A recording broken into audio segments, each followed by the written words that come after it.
মসজিদের মধ্যে গেলে ঘুম আসে না আসে না? বুড়ো শীত, কারণ পায়খানা ছিল কোন জায়গা? আগানে বাগানে বাইরে নদীর কুলি। আর এই নদীর কিনারা আল্লাহর তো পায়খানা বানতো না, ওই জায়গাতে জায়গায় পানিও যে আনে, বদনাও সে আনে, পায়খানাও সে আনে। পায়খানা করতে বসছে, মাথা নিচে হয়ে যায়। এর মধ্যে নৌকো নিয়ে আইছে, গুনটা নিয়ে একদল। এই নৌকো লাগে দেখি এবার কি হতে, পায়খানা তো শেষ হয়ে যায়, তা মাথা নিচে আরে লজ্জাতে মাথা নিচে হলে কোন পাশ উঁচু হয়? যার লজ্জায় মাথা নিচে যে লজ্জা উঁচু হয়ে দেয়। তো আগে পায়খা ঘরে বসে গল্প করতে, পায়খানা আসলি কত, তোরা ভাই একটু বাইরেতে আসি। আর এখন উঠোনে বসে গল্প আরেন, পায়খানা আসলে কি কন যে তোমরা বসো একটু ঘরের থেকে আসি। সব পায়খানা ঘরে ঢুকে গেছে না? আগে মুসলমান মাঠে ঘাটে কাজ করতে, হাট বাজারে কাজ করতো, আজান হলে বলতো তোরা থাক আমি মসজিদের থেকে আসি। আর এখন মসজিদের গুড়ায় চার দোকান, ঘন্টার পর ঘন্টা বসে বসে গল্প করে। আজান দিলি কয় তোরা থাক আমি একটু বাড়িতে আসি। ওই যে বাড়ি যে বইছে নামাজের আগে ঘরের থেকে বেরিয়ে না। সব পাল্টে গেছে, ঠিক কি ঠিক না? আল্লাহু আকবার। মুসলমানের সব কিছু পাল্টে গেছে। তো সবচেয়ে ভালো জায়গা কি? জোর হলো না? মসজিদের মধ্যে গেলে ঘুম আসে না আসে না? বুড়ো শীতকাল, রাত্রি আগুন তা ভাসায় ঠাইছে ধরছে, তারপরে রুম হিটার দিয়ে গরম করছে, এরপরে ল্যাব তিনটে সাইডে দিয়ে ঠেসে ধরিয়ে 3-4 জন নাতিপুতারা হাত পাও চিবে দিচ্ছে, তবুও বুড়ো ঘুম আসে না। এপাশ ওপাশ এপাশ ওপাশ করতে করতে matric pass, A pass BA pass করে ফেলে দিচ্ছে, ঘুম মোটে আসে। ওই বুড়োরে মসজিদে শুক্রবারে ইমামের সামনে বসাই দেবেন, হুজুর বয়ান শুরু করবে, বুড়োর ঘুম শুরু হয়ে যাবে। ঘুমতি ঘুম, আগানে বাগানে বাইরে নদীর কুলি। আর এই নদীর কিনারা আল্লাহর তো পায়খানা বানতো না, ওই জায়গাতে জায়গায় পানিও যে আনে, বদনাও সে আনে, পায়খানাও সে আনে। পায়খানা করতে বসছে, মাথা নিচে হয়ে যায়। এর মধ্যে নৌকো নিয়ে আইছে, গুনটা নিয়ে একদল। এই নৌকো লাগে দেখি এবার কি হতে, পায়খানা তো শেষ হয়ে যায়, তা মাথা নিচে আরে লজ্জাতে মাথা নিচে হলে কোন পাশ উঁচু হয়? যার লজ্জায় মাথা নিচে যে লজ্জা উঁচু হয়ে দেয়। তো আগে পায়খা ঘরে বসে গল্প করতে, পায়খানা আসলি কত, তোরা ভাই একটু বাইরেতে আসি। আর এখন উঠোনে বসে গল্প আরেন, পায়খানা আসলে কি কন যে তোমরা বসো একটু ঘরের থেকে আসি। সব পায়খানা ঘরে ঢুকে গেছে না? আগে মুসলমান মাঠে ঘাটে কাজ করতে, হাট বাজারে কাজ করতো, আজান হলে বলতো তোরা থাক আমি মসজিদের থেকে আসি। আর এখন মসজিদের গুড়ায় চার দোকান, ঘন্টার পর ঘন্টা বসে বসে গল্প করে। আজান দিলি কয় তোরা থাক আমি একটু বাড়িতে আসি। ওই যে বাড়ি যে বইছে নামাজের আগে ঘরের থেকে বেরিয়ে না। সব পাল্টে গেছে, ঠিক কি ঠিক না? আল্লাহু আকবার। মুসলমানের সব কিছু পাল্টে গেছে। তো সবচেয়ে ভালো জায়গা কি? জোর হলো না? মসজিদের মধ্যে গেলে ঘুম আসে না আসে না? বুড়ো শীতকাল, রাত্রি আগুন তা ভাসায় ঠাইছে ধরছে, তারপরে রুম হিটার দিয়ে গরম করছে, এরপরে ল্যাব 3টে সাইডে দিয়ে ঠেসে ধরিয়ে 3-4 জন নাতিপুতারা হাত পাও চিবে দিচ্ছে, তবুও বুড়ো ঘুম আসে না। এপাশ ওপাশ এপাশ ওপাশ করতে করতে matric pass, A pass BA pass করে ফেলে দিচ্ছে, ঘুম মোটে আসে। ওই বুড়োরে মসজিদে শুক্রবারে ইমামের সামনে বসাই দেবেন, হুজুর বয়ান শুরু করবে, বুড়োর ঘুম শুরু হয়ে যাবে। ঘুমতি ঘুম। وقال محمد رسول الله صلى الله عليه وسلم لا يؤمن أحدكم حتى أكون أحب إليه من والده وولده والناس أجمعين. ثم قال النبي صلى الله عليه وسلم لا يؤمن أحدكم حتى يكون هواه تبعا لما جئت به. وقال النبي صلى الله عليه وسلم المرء مع من أحب، أو كما قال عليه الصلاة والسلام. سبحانك لا علم لنا إلا ما علمتنا إنك أنت العليم الحكيم. جزى الله عنا محمدا ما هو أهله. سبحان الله وبحمده سبحان الله العظيم رب اشرح لي صدري ويسر لي أمري واحلل عقدة من لساني يفقهوا قولي رب زدني علما اللهم أرنا الحق حقا وارزقنا اتباعه وأرنا الباطل باطلا وارزقنا اجتنابه সকলে বলি আমিন। মোহাব্বতের সাথে হুজুর আলাইহিস সালাতু ওয়াস সালামের শানে সকলেই জবান খুলে একবার দুরূদ ইব্রাহিমী পড়ে নিই, আল্লাহর রহমত 10 গুণ বেড়ে যাবে। আল্লাহুম্মা সাল্লি আলা মুহাম্মাদিন ওয়া আলা আলি মুহাম্মাদ কামা সাল্লাইতা আলা ইব্রাহিম ওয়া আলা আলি ইব্রাহিম ইন্নাকা হামিদুম মাজিদ। اللهم بارك على محمد وعلى آل محمد كما باركت على إبراهيم وعلى آل إبراهيم إنك حميد مجيد।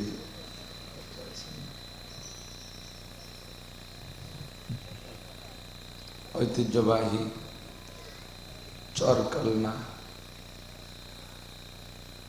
ইমাম পরিষদ লোহাগাড়া ইউনিয়ন ইমাম পরিষদের উদ্যোগে আয়োজিত আজকের মাহফিলের সম্মানিত সভাপতি, আমাদের স্টেজে আছেন, আশেপাশে আছেন লোহাগাড়া অঞ্চলের বড় বড় মাদ্রাসার সম্মানিত মুহতামিমিন কিরাম, এই অঞ্চলের অন্যান্য উলামায়ে কিরাম, এতক্ষণ পর্যন্ত বয়ান করেছেন কেন্দ্রীয় লোহাগাড়া কেন্দ্রীয় জামে মসজিদের ইমাম ও খতিব হযরত মাওলানা হাফেজ মুফতি মাসুম বিল্লাহ সাহেব। এই অঞ্চলের উলামায়ে কিরাম, আইম্মায়ে মাসাজিদ, প্রাণপ্রিয় দেশবাসী, অত্যন্ত দামি মাসের দামি সময় আল্লাহ পাক রব্বুল আলামিন বৃষ্টি বাদল থেকে মুক্ত করে মোটামুটি একটু পরিবেশ করে দিয়েছেন আমাদেরকে আজকের মাহফিলের ইন্তজাম করার জন্য। এই অঞ্চলের লাখো মানুষের মধ্য থেকে বাছাই ছাঁটাই করে আমাদেরকেই পছন্দ করে ডেকে নিয়ে আসছেন, মনোনীত করেছেন সাময়িক এই জান্নাতের বাগানে বসার জন্য। এজন্য শুকর আদায় করি আলহামদুলিল্লাহ। হযরত মাওলানা মাসুম বিল্লাহ সাহেব অত্যন্ত জরুরি গুরুত্বপূর্ণ সুন্দর আলোচনা করেছেন শানে রিসালাত সম্পর্কে, হুজুর আলাইহিস সালাতু ওয়াস সালামের মহব্বত ও ভালোবাসার দিক নিয়ে অনেক দৃষ্টান্ত কিসসা কসাস দিয়ে হুজুরের আদর্শ আপনাদেরকে বোঝানোর চেষ্টা করেছেন। যে কথাগুলো শুনেছেন বুঝেছেন, ইনশাআল্লাহ সামনে আমল করার চেষ্টা করব। রাজি আছি তো সবাই ইনশাআল্লাহ? বয়ান না জানতেন, মাসালা না জানতেন, একটা দিক ছিল, কিয়ামতের ময়দানে আল্লাহর সামনে বোকা সাজলি হয়ে যেত। আল্লাহ কিছু জানি না, তা আমল করব কি? যখন জানিয়ে ফেলাইছেন বেশ কথা, এবার আপনি এই কথাগুলোর আলেম হয়ে গেছেন। আর কিয়ামতের ময়দানে আল্লাহ পাকের সামনে যে 4টি প্রশ্নের জবাব দিতে হবে, তার ভিতরে তো 4র্থ নম্বর হলো মা যা আমিলা বিমা আলিমা, তুমি যা জানছো তদনুযায়ী আমল করছো কিনা বলে যাও। না জানতেন মূর্খ শাস্তেন, বলতেন যে আল্লাহ জানি না, তাহলে এক ধরনের মাইর। জানার পরে যখন আমল করেন না তখন দ্বিগুণ মাইর। তাফসীরে মারিফুল কোরআনের ভিতরে মুফতি শফি সাহেব রহমতুল্লাহ আলাইহি বলেন, आलिम अगर तहज्जुद ना पढ़े तो वो आलिम दरकिनार मुसलमान ही नहीं रहेगा। তাহাজ্জুদের বয়ান করতে গিয়ে হুজুর তাফসীরের ভিতরে লেখেন, শেখ সাদি রহমতুল্লাহ আলাইহি একটা কথা বলেন, আমিউনা দা পরিশা রোজগার বেজ দানিশমন্দ না পরহেজগার। একজন জাননেওয়ালা মানুষ যদি আমল না করে, তার চাইতে সাধারণ মূর্খ মানুষ মোটামুটি আমল করে আল্লাহর কাছে বেশি দাম পেয়ে যাবে। আপনারা আলেম না হয়ে একদিক দিয়ে জিতে গেছেন, আপনাদের কোনো কঠিন প্রশ্ন করা হবে না, খুব সহজে পার হয়ে যেতে পারবেন। মোটা মোটা আমলগুলো করে আপনারা ভেসতে চলে যেতে পারবেন। 5 ওয়াক্ত নামাজ, রমজানের রোজা, হজ ফরজ হইলে করব, জাকাত ফরজ হলে দেব, কুরবানি ওয়াজিব হলে করব, সুন্নতি দাড়ি রাখবো, স্ত্রী পরিজনকে পর্দায় রাখবো, হালাল রুজি উপার্জন করে খাবো, কোনো হারাম জিব্বায় দেব না। এই মাথায় মাথায় মোটা মোটা কয়েকটা আমল করে আপনারা নবী রসুল ও সাহাবাই কিরামদের সাথে হাসতে হাসতে বেসতে চলে যাবেন। আপনার কাছে তাহাজ্জুদের জিজ্ঞাসা হবে না, ইশরাকের জিজ্ঞাসা হবে না, আওয়াবিন শাস্তের জিজ্ঞাসা হবে না, অতিরিক্ত অনেক নফল আছে সেগুলো আপনাকে জিজ্ঞেস করা হবে না। এগুলো জিজ্ঞেস করা হবে মুফতি মৌলানা আব্দুল হান্নান, মুফতি মেহরাজ সাহ, আপনাদের ইমাম সাহ, আমাদের মতো সাপকোপ যারা আছি, এই মোটা মোটা সাপ, অজাগার সাপ, এরা ধরা খেয়ে যাবে, এরা বড় বিপদে পড়ে যাবে। এই জন্য বয়ান করা সহজ, বয়ানের পর আমল করা বড় কঠিন। খুব সতর্ক হয়ে বলতে হবে। আল্লাহ পাক তাও বলে দিয়েছেন, লিমা তাকুলুনা মা লা তাফআলুন, তুমি যা নিজে আমল করো না তা মানুষকে কাউকে তা বলো কে? তার মানে যে আমি আমল করি না, আমি জানি আমল করি না বিধায় আমি সে কথা বলবো না, আল্লাহ সেদিকে ইশারা করেন নাই। এর মানে হলো তুমি জানো যেহেতু কথাগুলো মানুষকে পৌঁছাবো, অবশ্যই এটা তোমার দায়িত্ব। কাজেই তোমার ওই কথা থেকে, ওই দোষ থেকে উঠে আসতে হলে তুমি তোমার জানা অনুযায়ী আমল করো, তুমি তোমার জানা অনুযায়ী আমল করো। আমি যদি আমার বয়ানের পর আমল করি তাহলে আমার শ্রোতাদের ভিতরে ওই আমলের একটা ক্রিয়া পড়ে। বক্তা যদি বেআমল হয় তাহলে তার শ্রোতারা বয়ান শোনে, শুনতে ভালো লাগলে শোনে, ফাঁকে ফাঁকে বক্তার উপর একটা কুধারণা থাকে, এই বয়ানের দ্বারা কোনো কাজ হবে কি না এ নিয়ে শ্রোতাদের ভিতরে একটা দুশ্চিন্তা থাকে, একটা সংশয় থেকে যায়। কথা বোঝার চেষ্টা করেন। রাস্তার পাশে মাহফিল, তো বড় বড় গাড়ি তো যাতায়াত করবেই, আর যে সুন্দর ব্রিজ হয়ে গেছে, এই ব্রিজ দিতে এবং সব গাড়ি যায়। আগে ঘুরে ঘুরে যাচ্ছ, এখন এই ব্রিজের খাতিরে সব আপনাকে বাড়ির মধ্যে যায়। এই শব্দের ভিতর দিয়ে আমার শব্দের দিকে খেয়াল রাখতে হবে। আল্লাহ একবার কোনো ডাক্তার দাদির ওষুধ বেছে, ডাক্তার দাদির ওষুধ আছে না, বিশেষ করে এই ইসির ভিতরে বাসের মধ্যে ফেরিয়ালারা দাদির ওষুধ বেছে, তার গলায় এরকম বড় বড় চাক দেখা যাচ্ছে, যার দূর যেখানে যা হাত পাও খোলা আছে সে জায়গায় বড় বড় চাকা চাকা দাগ। ওই লোক যদি দাদির ওষুধ বেছে আর গল্প দেয় যে এমন ধনন্তারী দাদির ওষুধ, আপনি লাগাবেন পুরো বাড়ির সবাই রোগ সেরে যাবে, লাগাবেন একজন সারবে সবাই। এর রোগও যেমন সংক্রমক, এর চিকিৎসাও সংক্রমক। একজনের গায়ে হলে যেমন ভরে বাড়ি হয়, একজনের সেরে গেলে সবার সেরে যাবে। এই চাটকি চাট আমার গল্প দিয়ে যদি দাদির ওষুধ বেছে আর সে জেহানে সেনে খাইজুচ্ছে, চুল করছে, গলার দ্বারে লাল লাল চাকা হয়ে গেছে, চোখ দিয়ে দেখে কি ওই লোকের দাদির ওষুধ কিনা যায়? হ্যাঁ, দাঁতের মাজন বেচতেছে। আমার এই দাঁতের মাজন দিয়ে দাঁত মাজলে মরা পর্যন্ত তো পড়বেই না, মরার পরেও 10 বছর থাকবে। এই ফাও গল্প দিয়েই যাচ্ছে, বাস মাজন বেঁচে যাচ্ছে, কিন্তু ওই লোকের মুখে একটা দাঁতও নাই। চোখ দিয়ে দেখে ওই লোকের দাঁতের মাজন কিনা যায়? যে মাজনে তোমার দাঁত ঠেকাতে পারে নাই, ওই মাজনে আমার দাঁতও ঠেকাইতে। বক্তার ভিতরে যদি সুন্নতের আমল না থাকে, বক্তার আগাগোড়া যদি সুন্নত না থাকে, আমি যদি জানি যে বক্তা বেপর্দা করে, তাহলে এই বক্তা পর্দা সংক্রান্ত, সুন্নত সংক্রান্ত যত বয়ান করবে, ওই বয়ানগুলো হয়তো কিস্সা কাহিনী বা তার বাচনভঙ্গিতে শুনতে ভালো লাগবে, ওইটা শ্রোতার ভিতরে এফেক্ট করবে কম, ওইটা হিট করবে কম, গ্রহণ হবে কম। প্রত্যেক শ্রোতার ভিতরে থাকবে, আরে মিয়া চিনি তোমারে বাদ দাও, বড় বড় লম্বা লম্বা কথা কইও না, এরকম একটা ভাব এসে যায়, ঠিক না? এজন্য আমিও বয়ান করতে ভয় পাই, আমি যথেষ্ট আমলি না, ভয় লাগে। তারপরে বয়ান করি কেন? আমার মুখের কথা আপনিও শুনবেন, আমার মুখের কথা আমিও শুনব। আমার কথায় যদি 1000 মানুষের ভিতরে পরিবর্তন আসতে পারে, তাহলে আমিও তো শুনবো, আমার ভিতরে পরিবর্তন আসতে পারে। বক্তারা মাঝে মাঝে ওয়াজের ভিতরে হাত নাড়ায়, আমি এই কথাটা মাঝে মাঝে বলে থাকি। হাতের সিস্টেমটা কেমন হয়? আঙ্গুল উঁচু করে এরকম, আঙ্গুলে এরকম করার উদ্দেশ্য কি জানেন? প্রত্যেকে আঙ্গুলে এভাবে সেট করে দেখেন, এরকম হবে। এই হাতের 5টা আঙ্গুল, 5টা পাইপ, যখন এরকম করা হয় তখন এই মোটা পাইপটা উপরের দিক, এর মানে উপর থেকে আল্লাহর পক্ষ থেকে এই পাইপ দিয়ে ওয়াজ ঢুকবে, আর এই এক পাইপ দিয়ে আপনাদের দিক সাপ্লাই হবে, উপর দিয়ে আসবে, এই পাইপ দিয়ে সাপ্লাই হবে। 3টে পাইপ বক্তার মুখের নিজের দিক।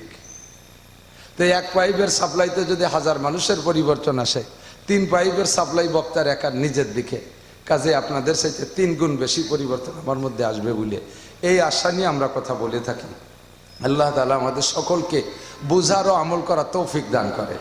একটু পাক্কা প্রতিজ্ঞা নিয়ে বসতে হবে ভাই, যুগ জামানা ভালো না। সারাটা দুনিয়ায় আগুন লেগে গেছে, বিশ্বব্যাপী আগুন লাগছে, শুধু বাংলাদেশে না। একদল মনে করি আগুন ঠান্ডা হয়েছে, আর একদল মনে করি আগুন লেগে গেছে। সাধারণভাবে একেবারে নিউট্রাল ব্রেনে ফ্রেশ মনে আপনি চক্ষু বন্ধ করে হিসেব করে দেখেন, আগুন কিন্তু চরমভাবে সব জায়গা দাবানলের মতো ছড়াই গেছে। জঙ্গলে এক জায়গা আগুন লাগে, এখানে থামাইতে থামাইতে আরেক জায়গা লেগে যায়, সেখান থেকে আরেক জায়গা লেগে যায়, রেখা দাবানল। তো এমন করে সব জায়গা দাবানলের মতো আগুন ছড়াই যাচ্ছে। এই মুহূর্তে আমার আপনার ইমানকে বাঁচানোর জন্য উলামাই কেরামের দেওয়া পরামর্শগুলো শুধু শুনতে ভালো লাগবে আর শুনবেন, অথবা আপনার জানা আছে হুজুর এসছে বেশি, হুজুর কোন জায়গা ভুল কয় সেই লুকমাটা ধরিয়ে দেব, এই নিয়ত করে বয়ান শুনতে না আসাই উচিত হবে। কথা নেব এমনভাবে যে কথাগুলো আমার জানা আছে সেগুলোও যদি হুজুর বলে তাহলে সেটার পর আমল করব, আর যেটা না জানা আছে ওইটা ইনশাআল্লাহ আজকে থেকে নতুন করে গ্রহণ করব, সামনে কথার পর আমল করব। রাজি আছেন ইনশাআল্লাহ? আল্লাহ সবাইকে তৌফিক দান করুক। মৌলানা বলেছেন, তারপরে আমি আর একটু তার কথাকে সাপোর্ট দিয়ে ওনার কথাটাকে আরো গুরুত্ব বানানোর জন্য আপনাদের সামনে উপস্থাপন করি। মাসটার নাম রবিউল আউয়াল। কি মাস? আরবিতে 12 মাস না, ইংরেজিতে 12 মাস, বাংলার 12 মাস মুখস্থ করলে 12টা নেকি হবে এমন কোনো দলিল নেই। ইংরেজি 12 মাস মুখস্থ করলে 12টা নেকি হবে কোনো দলিল নেই। আরবি একটা মাসের নামও যদি আপনি সুন্নতের মহাব্বতে মুখস্থ করেন তাহলে আপনাকে 100 শহীদের সব দেওয়া হবে। কষ্ট পেলেন? কম হয়ে গেছে? শুধুমাত্র আরবিতে নামটা মুখস্থ করেন, রবিউল আউয়াল। মাসটা বড় দামি মাস, বড় আনন্দের মাস। কিসের মাস? আনন্দের মাস না? নাকি মৌলানা আপনাদেরকে বুঝাই রেখে গেছে? আনন্দের মাস। কেন আনন্দের মাস? হ্যাঁ থাক, একটু হালকা হালকা দেন। এ মাসে আমাদের নবী দুনিয়ায় এসেছিলেন, বলি আলহামদুলিল্লাহ। নবী পাক এসেছেন বিধায় আমরাও এসেছি। লাউলাহুমা খালাকাল আফলাকা খালিকুহা লাউলাহুমা খারাজাল ইনসানু মিন আদামি। আমার নবীকে যদি আল্লাহ না বানাইতেন, আর কেউরে বানাকান না বানাক, কমপক্ষে মানব জাতি বানাইতেন না। আমরা দুনিয়ায় এসে, আপনারা কে কেমন আছেন জানি না, আমি দুনিয়ায় আসতে পেরে আমি খুব আনন্দিত, আমি খুব খুশি। আল্লাহ আমাকে দুনিয়ায় অনেক কিছু দিয়েছে, আমাকে অনেক সন্তান দিয়েছে, আমার অনেকগুলো ভাই বোন দিয়েছে, আমার হাজার হাজার ছাত্র দিয়েছে, আমার ছাত্ররা মুফতি মুহাদ্দিস হয়ে কোরআন হাদিস পড়াচ্ছে, আমার লক্ষ লক্ষ শ্রোতা আছে, আমি যে কথা বলি তা শুনে তারা আমল করে, আমার কোটি কোটির উপরে আমার মহব্বত ও ভালোবাসার মানুষ আছে, জাগতিক মান সম্মান আল্লাহ তাআলা যথেষ্ট দিয়েছে। আমি এর মর্মে অত্যন্ত খুশি, দারুণভাবে আমি আত্মতৃপ্তি পাই। 5টা ছেলে মেয়ে হাফেজ হয়ে গেছে, আরো খুশি, বড় খুশি। আমাকে আল্লাহ বানানোতে খুশি। তা আমাকে আমি বানানোতে আমি এত খুশি, আমারে বানাইলেন যার ওসিলায়, তার জন্মের পর আমার আরো খুশি হতে হবে। কথা কন, আপনারা কি দুনিয়ায় জন্ম নিতে পেরে খুশি না বেজার? বলেন খুশি না বেজার? অবশ্যই খুশি থাকবেন, অবশ্যই খুশি থাকবেন, আপনি জান্নাতি হবেন, বলেন আমিন। আপনি নবী পাকের সাথে জান্নাতুল ফেরদাউসের সাথী হবেন, বলেন আমিন। আল্লাহ কবুল করুক। ও দোস্ত, তা আমার আপনার এই জন্মের উপরে, দুনিয়ায় আগমনের উপরে আমরা যে খুশি আছি, এই খুশিটা আসার পরেই তো খুশি। আর আমার আসার কারণ হলো বিশ্বনবী মুহাম্মদ রাসূলুল্লাহ সাল্লাল্লাহু আলাইহি সাল্লামের সৃষ্টি। হুজুর বলেন, আমাকে আল্লাহ তাআলা না বানাইলে কোনো মানব জাতি বানাইতেন না। হুজুরের সৃষ্টি সবার আগে, একেবারে সবার আগে, অথচ দুনিয়ায় আসছেন নবী রাসূলদের সিরিয়ালে সবার পরে। হুজুর কত আগের মানুষ? একটু বলি, মাঝে মাঝে বলি, যেহেতু এই মাসটা বলার মাস। হুজুর কত আগের মানুষ? হযরত হুজুর আলাইহিস সালাম বলেন, আনা নবিয়্যুন ওয়া আদামু বাইনাল মা'i ওয়াত তিন। তোমরা মনে করো আদম আলাইহিস সালাম সর্বপ্রথম মানুষ। দুনিয়ার সর্বপ্রথম মানুষ কে? একটু বলেন না কে? আদম আলাইহিস সালামের আগে আর কোনো মানুষ আসছে? আমাদের জন্ম শুরু হয়েছে কোত্থেকে? আদম নবীর থেকে, ঠিক না? এর মধ্যে এবার কেউ আছেন নাকি যে বান্দরের থেকে আপনাদের জন্ম? এ বুদ্ধির কেউ আছে নাকি? বড় বড় খাটাস মার্কা বুদ্ধি, তারা বলে বিজ্ঞানী। বিজ্ঞানী না অজ্ঞানী? তারা কয় যে আমাদের জন্ম হয়েছে বান্দরের থেকে। একটু কবেন না কিবিল্লাহ, কিবিল্লাহ, নাউজুবিল্লাহ। যদি কের ব্যাকগ্রাউন্ড খারাপ থাকে, পরে ভালো হয়ে গেলে ওই খারাপটাকে আরো গোপন করার চেষ্টা করে। কথা কোন ঠিক না? এই কথা আসে গেলে আমি একটু না কথা কই পারি না। আমাদের আপনাদের কাছাকাছি, আপনাদের এই জেলার মধ্যে, নড়াইল জেলার মধ্যে, আমি আর বলবো না, আজ থেকে 40 বছর আগে, আমি সে সময় মিজান নাবেমির পড়ি বা মিজান ফার্সি এগুলো পড়ি, মাদ্রাসায় একটু পড়ি। ওই সময় একটা খবর পাইলাম, আমাদের এই এলাকার ভিতরে এক বড় লোক শিল্পপতি, কোটিপতি, তাদের বংশীয় ব্যবসা গাইন গুড়াইয়ে তেল বের করা, একে কি কয়? কুলু কয় না? আমাদের মুসলমানদের ভিতরে যত কম আছে তার ভিতরে 2-3টে কম একটু মানে আলোচিতভাবে একটু দুর্বল, নরমাল, তার মধ্যে কারিগর একটা, কুলু একটা, তারপরে ব্যাপারী ওই যে নৈল কয় এরা একটা, একে একটু খাটো করে জানে সবাই। তো ওই লোক যতদিন বাড়ির সবাই মানে ওনার এলাকা ধরে এই কুলু ব্যবসা, এখন ঘটনাক্রমে উনি ওই তেলের ব্যবসায় লাভ করতে করতে এখন বিশাল কিছু হয়ে গেছে, বিরাট বড় ইন্ডাস্ট্রিজের মালিক হয়ে গেছে। একই ব্যবসা, ছোট থাকতে এক নাম, বড় হয়ে গেলি আর এক নাম। জুড়ি তৈরি বাজারে বাজারে মাছ বেচলি তারে কয় জালিয়ে। আর মাছের যখন বিরাট কারবার করে তখন ফিশারিজ ইন্ডাস্ট্রিজ, সে সময় ফিশারিজ, ঠিক না?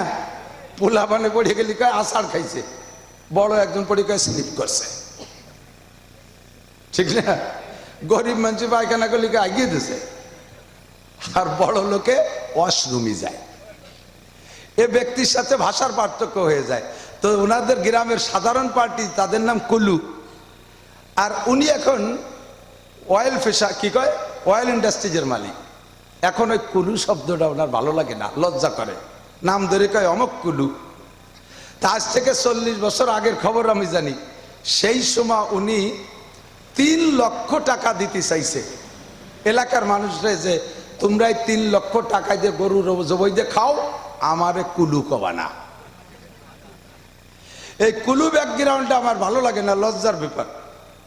সেখান থেকে উঠে আসার জন্য সেই আমলে আমার জানা আছে, আমার আব্বা সেই সময় হাটের থেকে একটা গরু কিনে নিয়ে আসছে, যেই গরুটার দাম এখন কমপক্ষে 2 লাখ টাকা, আব্বা 1000 টাকা দিয়ে কিনে আনছিল হালি গরু। তাহলে 3 লক্ষ টাকায় 300 গরু হয়। এই জামানায় কমপক্ষে 6 কোটি টাকার গরু। 6 কোটি টাকা দিয়ে তার ব্যাকগ্রাউন্ডের এই খারাপ নাম, বদনামটা লুকানোর চেষ্টা করে, এটাই সকলের স্বভাব। আর আমাদের পূর্বপুরুষ ব্যাকগ্রাউন্ড কত ভালো। আমাদের প্রথম মানুষটা আব্বাজি আদম আলাইহিস সালাতু ওয়াস সালাম, সেই নাম মুছে ফেলাই দিয়ে আমার অজ্ঞানীরা তাদের নিজেদের ব্যাকগ্রাউন্ড বলে বান্দরেতে জন্ম, এরা কত বড় অজ্ঞানী, এদের সম্পর্কে সমালোচনা করার ভাষাই খুঁজে পাওয়া যায় না। কথা কোন ঠিক ঠিক না? আপনারা কি বান্দরেতে না মানুষের থেকে? আমরা মানুষের থেকে। আমরা এটা নিজের কায়দা যুক্তি দিয়ে বলি না। আল্লাহ পাক কোরআন শরীফের মধ্যে বলেন, ইয়া আইয়ুহান নাসু তাকু রাব্বাকুমুল্লাযী খালাকাকুম মিন নাফসিন ওয়াহিদাতিন ওয়া খালাকা মিনহা যাওজাহা ওয়া বাত্তা মিনহুমা রিজালান কাসীরান ওয়া নিসাআ ওয়াত্তাকুল্লাহা আল্লাযী তাসাআলুনা বিহি ওয়াল আরহাম ইন্নাল্লাহা কানা আলাইকুম রাকিবা। বলেন না আলহামদুলিল্লাহ। আল্লাহ পাক রব্বুল আলামিন, হে মানব জাতি, শুধু মুসলমান না, হে মানব জাতি, হে ডারউইনের গোষ্ঠী, ভালো করে জেনে নে, ইয়া আইয়ুহান নাস, হিন্দু বৌদ্ধ খ্রিস্টান সবাই শুনে নে, ইত্তাকু রাব্বাকুম, ভয় পাও কাকে? ভয় পাও তোমার রবকে। কাকে ভয় পাবেন? রব। বলেন কি? রব। আরো জোরে। একবার রব করলে 4000 নেকি। বলবেন না? কাকে ভয় পাবেন? রব। ইত্তাকু রাব্বাকুম, তোমাদের রবকে ভয় পাও। কোন রব? আল্লাযী খালাকাকুম মিন নাফসিন ওয়াহিদা, যে আল্লাহ তাআলা তোমাদেরকে সৃষ্টি করেছে, সমস্ত মানুষকে সৃষ্টি করেছে এক ব্যক্তি থেকে। প্রথম সৃষ্টি করেছে কয় ব্যক্তি? এক ব্যক্তি। নাম কি? আদম আলাইহিস সালাম। আদম আলাইহিস সালামের আব্বার নাম কি? এলে কথা কয় না, মার নাম নাই। তাহলে আল্লাহ তাআলা মা ও বাপ ছাড়া সৃষ্টি করতে পারে কি পারে না? পারে, ঠিক না? আদম আলাইহিস সালামের বানাইছে কি দিয়ে? মাটি দিয়ে। মাটির জান আছে? মাটি মরা। আগুন দিয়ে, আগুনের জান আছে? নাই। পানি দিয়ে, পানির জান আছে? নাই। বাতাস দিয়ে, বাতাসের জান নাই। চারটে মরাকে এক জায়গা করে একটা তাজা বানাইছে। এখন সুবহানাল্লাহ। আমি আপনাদেরকে একটা ইন্টারভিউ নিই, বলেন তো, আমাদের দেশে মুরগিও আছে, ডিমও আছে, আছে না? মুরগি আছে তো, মুরগিও আছে, ডিমও আছে। খুব ঠান্ডা মাথায় জবাব দেবেন, ভালো করে বুঝিয়ে 2-3 সেকেন্ড সময় নেবেন বুঝার জন্যে।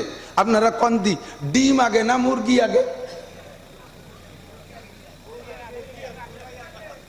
দেখছেন, চোখের সামনে মুরগিও দেখি, ডিমও দেখি, তার ভিতরে কত মতানৈক্য। তাহলে আমরা হুজুরের একটা মশলা করতে গেলে মতানৈক্য হতেই পারে, এ জায়গা ঝগড়া বাদান খেয়া। মুরগি আগের পক্ষে কারা? বেয়াদবি মাফ করবেন, একটু হাত দেখাবেন। মুরগি আগে? আচ্ছা, যথেষ্ট। ডিম আগে, এর পক্ষে কারা দেখাবেন? এ দলে ভোট কম হয়ে গেছে। আর কিছু কিছু আছে হাত উঠেই নেই, যেটা যেতে সেই দলে। আমি আমলি গুলো বিএনপি না, যে দল আছে সেই দলে, তাই নাকি? কোরআনে কয় ডিম আগে, কোরআনে বলে ডিম আগে মুরগি পরে। তা ডিম আগে হলো কি করিয়া? ডিম হচ্ছে তো মুরগি লাগে। যদি তাই কন তাহলে মানুষ হচ্ছে তো মা লাগে আর আব্বা লাগে। আদম আলাইহিস সালাম কোন আব্বা মার পেটে হলো? যে আল্লাহ তাআলা আদম আলাইহিস সালামকে মা বাপ ছাড়া বানাইতে পারে, সেই আল্লাহ তাআলা মুরগি ছাড়া ডিম? কোরআন শরীফে কোন জায়গা কইলে এই কথা? জীবন ভর্তি কোরআন শরীফ পড়লাম না তো খুঁজিয়ে, ওইসব যে পাওয়া যাবে না তো। আল্লাহু আকবার। ইউখরিজুল হাইয়া মিনাল মাইয়িতি, আছে না কোরআন শরীফে? ইউখরিজুল হাইয়া মিনাল মাইয়িতি ওয়া ইউখরিজুল মাইয়িতা মিনাল হাইয়্যি। আমার আল্লাহ ওই আল্লাহ যে আল্লাহ জীবিতকে বের করে মরার ভিতর থেকে। ডিমটায় কথা বলতে পারে, কথা কন? ডিম হাঁটতে পারে, ব্যক্তির স্বাধীনতা আছে। তাহলে ডিম জিন্দা না মরা?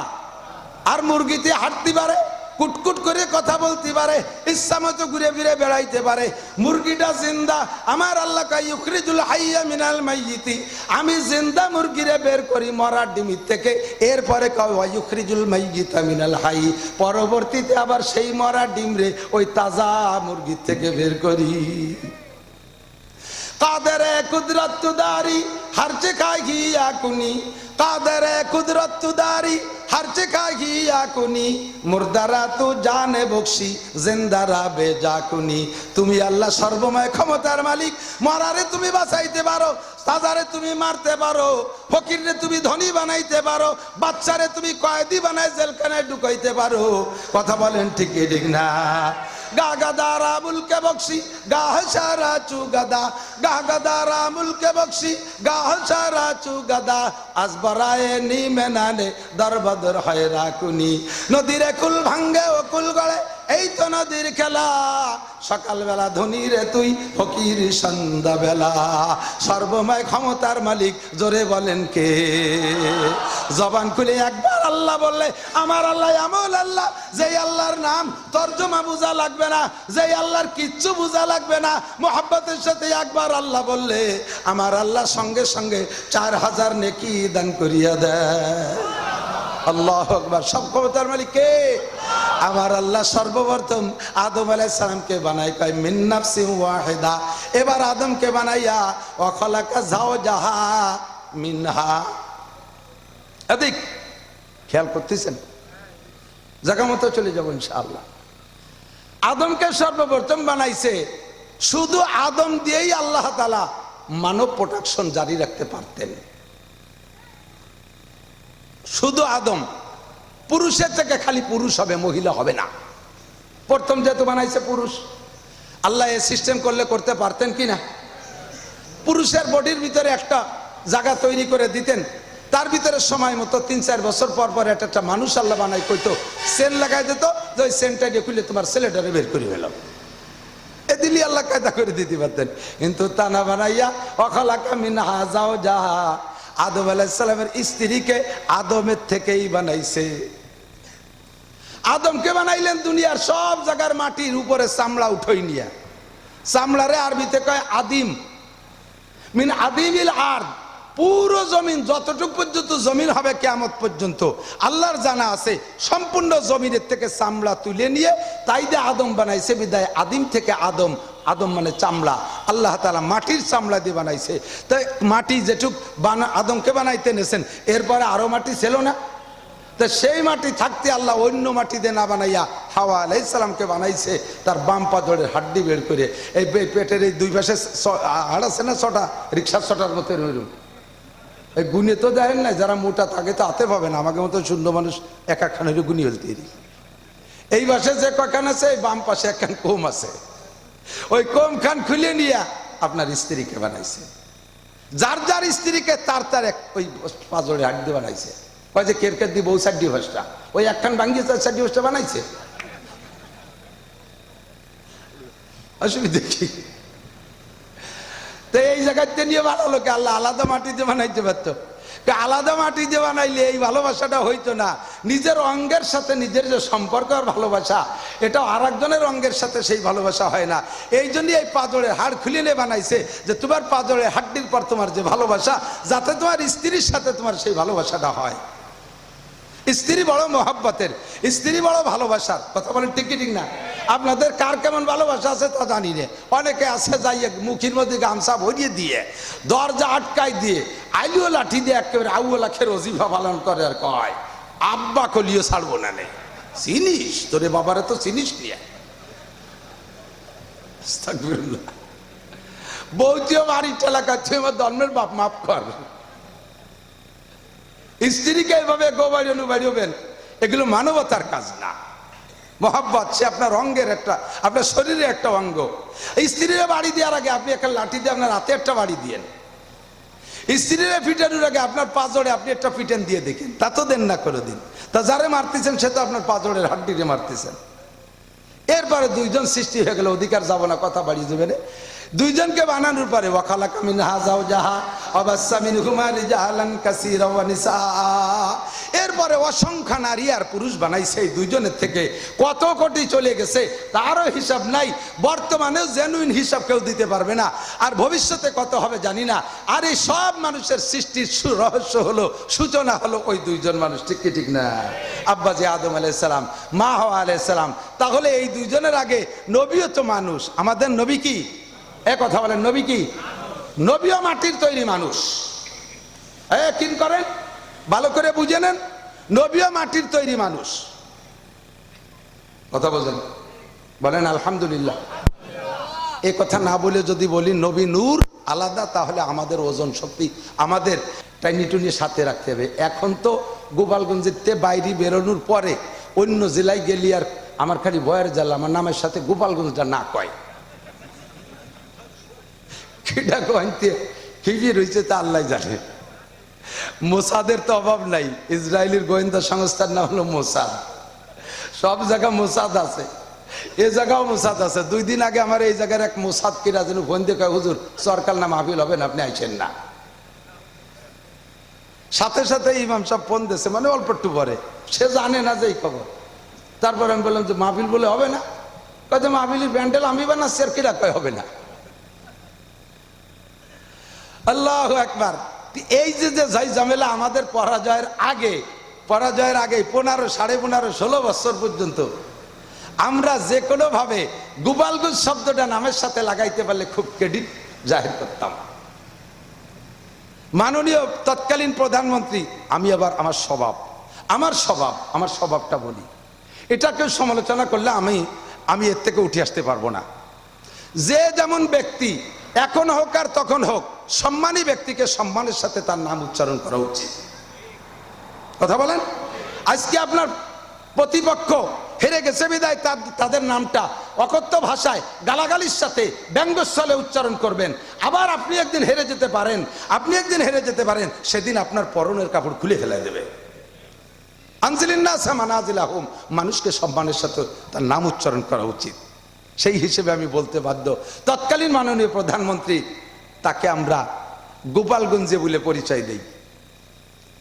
আসলে ওনার বাড়ি কোন জায়গা? টঙ্গিপাড়া। ওনার বাড়ি রংপুর। আপনার মেয়েটা, আপনি এই নড়ালির মানুষ, আপনার মাইয়ে বিয়ে দিয়েছেন গোপালগঞ্জ। এর পরিচয় হবে কোন জায়গা? গোপালগঞ্জে। বিয়ে দেওয়ার পরে মেয়েদের শ্বশুর বাড়ির সাথে পরিচয় হয়। আমাদের গোপালগঞ্জের মেয়ে বিয়ে দিছি রংপুর, রংপুরেরা পরিচয় দিতে সাহস পায় না, আমরা একটা নিটুনি গোপালগঞ্জ নিয়ে আসি, যদি গোপালিয়ে বানাতে পারি তাহলে আমাদের ক্রেডিট বাড়ে।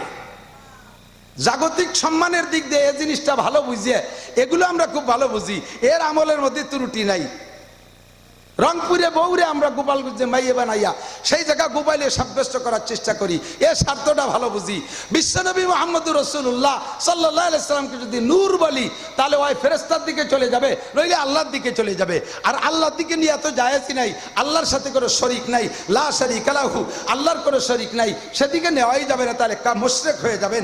আবার ফেরেশতাদের দিকে যদি নূর বলে ফেরেশতার দিকে ঠেলে দেন তাহলে আমাদের দাম কমে যায়। আর যদি মাটির মানুষ বলে আমাদের দিক রাখতে পারি তাহলে মুহাম্মদুর রাসূলুল্লাহ সাল্লাল্লাহু আলাইহি ওয়াসাল্লামের সম্মানে আমাদেরও সম্মান হয়ে যাবে। কথা বলেন ঠিক কি ঠিক না? কাজে আমাদের নবীও মাটির তৈরি, আদম আলাইহিস সালাম মাটির তৈরি, উনি সবচেয়ে আগের মানুষ, আর আমাদের নবীও মাটির মানুষ। তাহলে এই দুইজন মানুষের ভিতরে সবচেয়ে আগে কে সৃষ্টি হয়েছে এই ইতিহাস আমি জানি না। নবী নিজেই বলেন আনা নবিয়্যুন ও আদামু বাইনাল মাই ওয়াত তিন। আরে বেটারা, আমি নবী, ওই সময় নবী যখন আদম আলাইহিস সালাম মাটি আর পানির মধ্যে ছিল, তার কোনো নামগন্ধ অস্তিত্ব ছিল না। হয়তো আল্লাহর কুদরতি ব্রেডে ছিল যে আদম রে বানাবো, কিন্তু তার নামগন্ধ দুনিয়ায় ছিল না, ফেরেশতারাও জানতো না আমি সে সময় নবী। সুবহানাল্লাহ। গল্পে এসে যায়, আমরা মাঝে মধ্যে বলেও থাকি, উস্তাদের কাছ থেকে শুনেছি, একদিন ফাতেমা রাদিয়াল্লাহু তাআলা আনহার সামনে হযরত জিবরিল আলাইহিস সালামের সাক্ষাৎ হয়ে গেছে। জিবরাইল ফেরেশতা না, এত শাক্কালুবি আশকালি মুখতালিফা, মাঝে মাঝে মানুষের রূপ ধারণ করে আসতেন। তো একদিন এক সাহাবার রূপ ধরে আসছে, তো ফাতেমা রাদিয়াল্লাহু তাআলা চিনে ফেলাইছে, যদিও আমক সাহাবার রূপ ধরে আসছে তবে ইনি জিবরাইল। তো দেখেই সালাম দিয়ে বলছে আসসালামু আলাইকুম, ছোট কাকা কেমন আছেন? ছোট কাকা আমাকে ওই দিক কয়, এদিক কয় নাকি জানি না, ছোট কাকারে দুদু কয়, তার মানে দুদু কেমন আছেন? তো জিবরিল আলাইহিস সালাম উত্তর দিয়ে একটু বেজার বাপ, আমারে দুদু কলো, দুদু তো বাপের ছোট রে দুদু কয়। এই বেজারে বসে আছে, হুজুর আলাইহিস সালাম বল জিবরাইল আহাজিনটা কষ্ট পাইছেন? একটু মুখখান বেজার আরাম লাগছে, আমি কবেতে দুনিয়া আছি সে সময় আপনার দুনিয়ায় নাম গন্ধও নাই, আমি সে 2.5-3 লক্ষ নবী রাসূলের কাছে ওহী নিয়ে আসছি, আরো ওরও আগে কত হাজার লাখ বছর এই জগৎ কাটাইলাম, আপনি তো আইছেন এই যে কয় বছর হলো, সে ফাতেমা আমার দুদু কলো কে, ছোট কাকা কলো, আমি কি আপনার সে ছোট নাকি? তো হুজুর আলাইহিস সালাম বললেন জিবরাইল আপনার বয়স কত বছর হবে? তো জিবরাইল বলেন আমার বয়সের সেভাবে তো আমার আইডি কার্ড নাই, জন্ম নিবন্ধনও করা নাই, কত হায়াত হবে কত পারেন একটা ঠুয়ো হিসেব দেওয়া যেতে পারে, জায়গায় জায়গায় ঠুয়ো হিসেব চলে না। একজনের বাপের জিয়াবতে 1 সপ্তাহ পর্যন্ত খাওয়াইছে, জম্মের খাওয়ানো, তো খুব খাইছে, হাজার মানুষ খাইছে, তাই যেখানে সেখানে বসলে গল্পটা একটু দ্বিতীয়, তো কাছে আব্বার জিয়াবতে 1 সপ্তাহ পর্যন্ত গ্রামের সব গরু এনে জবই দিয়ে খাওয়াইছে, টা দিয়ে দিছি। কত লোক খাইছে কয় তা কত বলবো না, কোন সংখ্যা, এমনি খাইয়ে যাওয়ার সময় খিলাল করতে যে সোন লাগে, আমাকে 10 কাঠা বুড়ি সোন খরচ হয়ে গেছে সে পিছনে। তাহলে 10 কাঠা বুড়ি সোন, একটা সোনে 7-8 কাঠরে খিলে লয়, তো 10 কাঠা বুড়ি সোন খরচ হতে কত লোক লাগে তুমি এবার গুনি বেড়াবে, এরকম থাইপ্য হিসেবে। জিবরাইল কয় আমার একটা ঠুয়ো হিসেব আছে, জন্ম নিবন্ধন আর আইডি কার্ড ধরে হিসেব বলার কায়দা নাই, আমার একটা এরকম ঠুয়ো হিসেব হলো, এই পূর্বাকাশে একটা তারকা উঠত, এই তারকাটা 80,000 বছর পরে একবার ওঠে, আমি ওই তারকাটারে 80,000 বার উঠতে দেখছি। কত 100 বছর হবে না তাহলে? একটা তারকা পূর্বাকাশে ওঠে 80,000 বছর পর, আমি তারে 80,000 বার উঠতে দেখছি, তাহলে বোঝেন আমি কত বয়সী। তো হুজুর বললেন জিবরাইল শেষের যে 80,000 বছর পরে উঠবে শেষবার, এই 80,000 বছর কি পড়ছে নাকি সামনে? কয় হুজুর কয়েক বছর আগে সেই 80,000 বছর শেষ হয়ে গেছে, সেই তারাটা মোটে উঠতেছে। আমি তো ভয় পাচ্ছি যে কিয়ামত হয়ে গেল কিনা, হবে নাকি? সেই তারাটা উঠার তারিখ তো চলে গেছে, তো উঠতেছে না। হুজুরকে আমার পিছে আসেন, ডেকে নেছে পিছে, জামা উঠাইছে, গেঞ্জি সরাইছে, গেঞ্জি জামা সরানোর পরে দেখে পিঠের মাঝখানে কবুতরের ডিমির মতো এরকম সাদা। জিবরিল আল্লাহু আকবার কইয়া নবী পাককে জড়িয়ে ধরে চুমু খেয়ে বলে ওয়াল্লাহি হাযা হুয়ান নজম, আল্লাহর কসম এই যে সেই তারকাটা। জোরে কোন সুবহানাল্লাহ। এই যে সেই তারকাটা। হুজুর বললেন তারকাটা ওঠার তারিখ তো চলে গেছে কয়েক বছর আগে, আমি জন্ম নিয়ে ফেলাইছি তারও আগে। আল্লাহ তাআলা আমার পিঠের সাথে এই তারকাটা সেট করে দিয়েছে। আনা হুয়া, সেই তারকা আমি। জিব্রাইল আপনি কতবার দেখেছেন? ৮০,০০০ বার দেখেছি। আপনি যে বারের থেকে দেখা শুরু করছেন তারও ৮০,০০০ আগে ৮০,০০০ বার আমি আকাশে উঠেছি। এবার আপনি দুদু না কাগা একটু করেন। আনা নবিয়্যুন ওয়া আদামু বাইনাল মা'i ওয়াত তিন।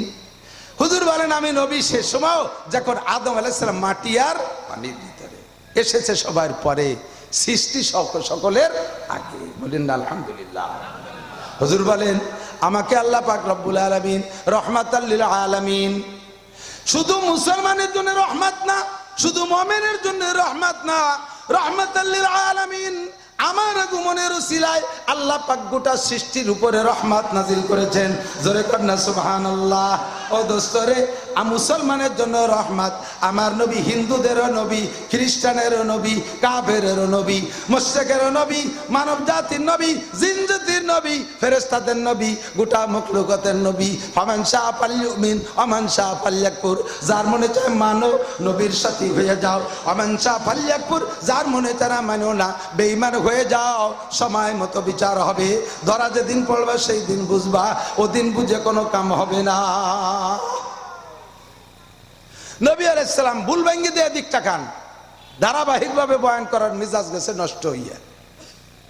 তন হামায়শু দাগ দাগ পুম্বা খুজা খুজা নে হাম, সারা গা ক্ষত বিক্ষত, কোন জায়গায় হাত দেব, ঔষধ কোন জায়গা দেব, এক জায়গা দিলি তো হচ্ছে না, সারা গায়ে ক্ষত বিক্ষত, কম বেশ সব জায়গায় একটু দিয়া লাগে। এই জন্য এলোমেলো ভাবে যা যখন জেহেনে আসে সেটা একটু বলে যাই। বর্তমান সময়ের যে ফিতনাটা আমাদের দেশের মানুষের ভিতরে একটা ভুল বুঝাবুঝি চলতেছে, সেই ভুল বুঝাবুঝিটা একটা সংশোধন করে দিয়ে আরেকটা কথা বলবো, এদিক তাকান। নবী আলাইহিস সালাম জন্ম নিয়েছেন রবিউল আউয়াল মাসে, এটাও নিশ্চিত। সোমবার, এটাও নিশ্চিত। শবে সাদেকের সময়, এটাও নিশ্চিত। তবে তারিখ, জন্ম তারিখটা কয় তারিখ, এটার ভিতরে অনিশ্চিত। এটা নিয়ে মতানৈক্য। ৯৫% ঐতিহাসিকদের রায় নবী আলাইহিস সালামের জন্ম হয়েছে রবিউল আউয়াল মাসের ৮ তারিখ। কয় তারিখ? ৫% ঐতিহাসিকরা বলে ১২ তারিখ। আমি এই ৯৫% বাদ দিয়ে ৫%-এর সাথে একমত হইয়া সমকালীন ফিতনা নিরসনের আলোচনা করি। এদিক তাকান। নবী আলাইহিস সালামের জন্মে আমরা বেজার না খুশি? আরো জোরে। যদি কোনো ব্যক্তির নামের উপরে জন্মদিবস পালন করা জায়েজ হয়, যদি কোনো ব্যক্তির নামের উপরে জন্মদিবস পালনে কি বলা হয়, নেকি হয়, যদি কোনো ব্যক্তির নামের উপরে জন্মদিবসে কেক কাটতে হয়, দিবস পালন করতে হয়, তাহলে সারা দুনিয়ার ভিতরে একটি মানুষ যার জন্মের উপরে এই আনন্দ করা যেতে পারে, তিনি বিশ্বনবী মুহাম্মদুর রাসূলুল্লাহ সাল্লাল্লাহু আলাইহি ওয়াসাল্লাম। ঠিক কিনা? নবী যতদিন নবী হন নাই, মৌলানা বলেছে, অতদিন পর্যন্ত আরবের কুরাইশরা হুজুরের জন্মদিবস পালন করেছে।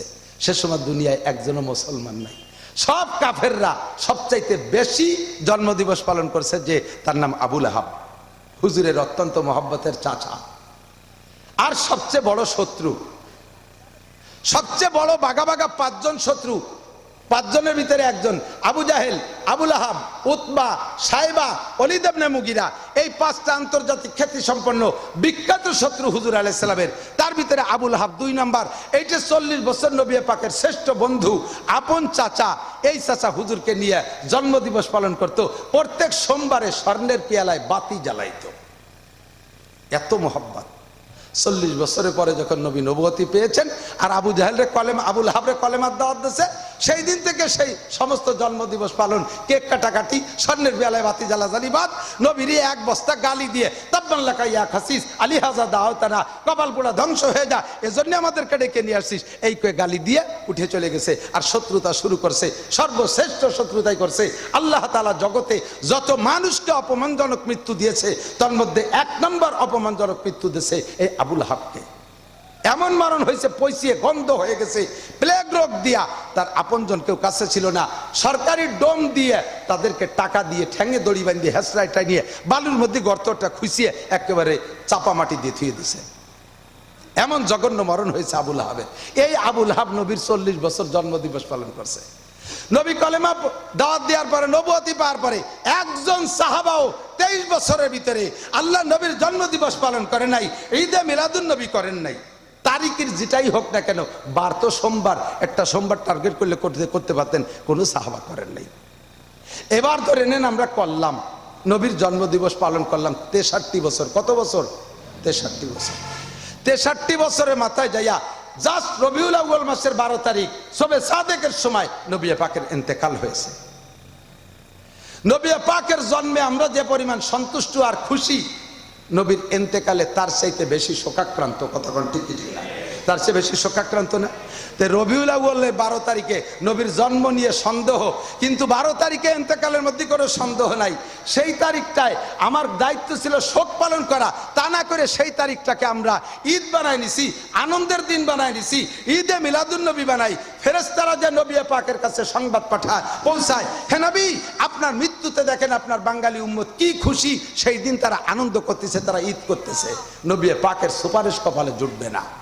বাস্তব একটা উদাহরণ দিলে আপনি বুঝবেন। আপনার একটা ছেলে, এদিক তাকান, 35 বছর বয়স, আজ থেকে 35 বছর আগে আপনার ছেলেটা হয়েছে পুত্র সন্তান। আপনি ভালো ফ্যামিলি, শিক্ষিত ফ্যামিলি, আপনি শিক্ষিত মানুষ, আপনি ভালো চাকরি করেন, ব্যবসা বাণিজ্য আছে, ধনী মানুষ, বর্তমান প্রেক্ষাপটে আপনি একজন রুচিশীল মানুষ। 35 বছর আগে আপনার ছেলেটা যেদিন হয়েছে, এক তো ছেলে, আরো আপনার ছেলে, এরপরে তা হয়েছে একেবারে ফুটফুটে চাঁদের মতো চেহারা, নায়কের মতো চেহারা।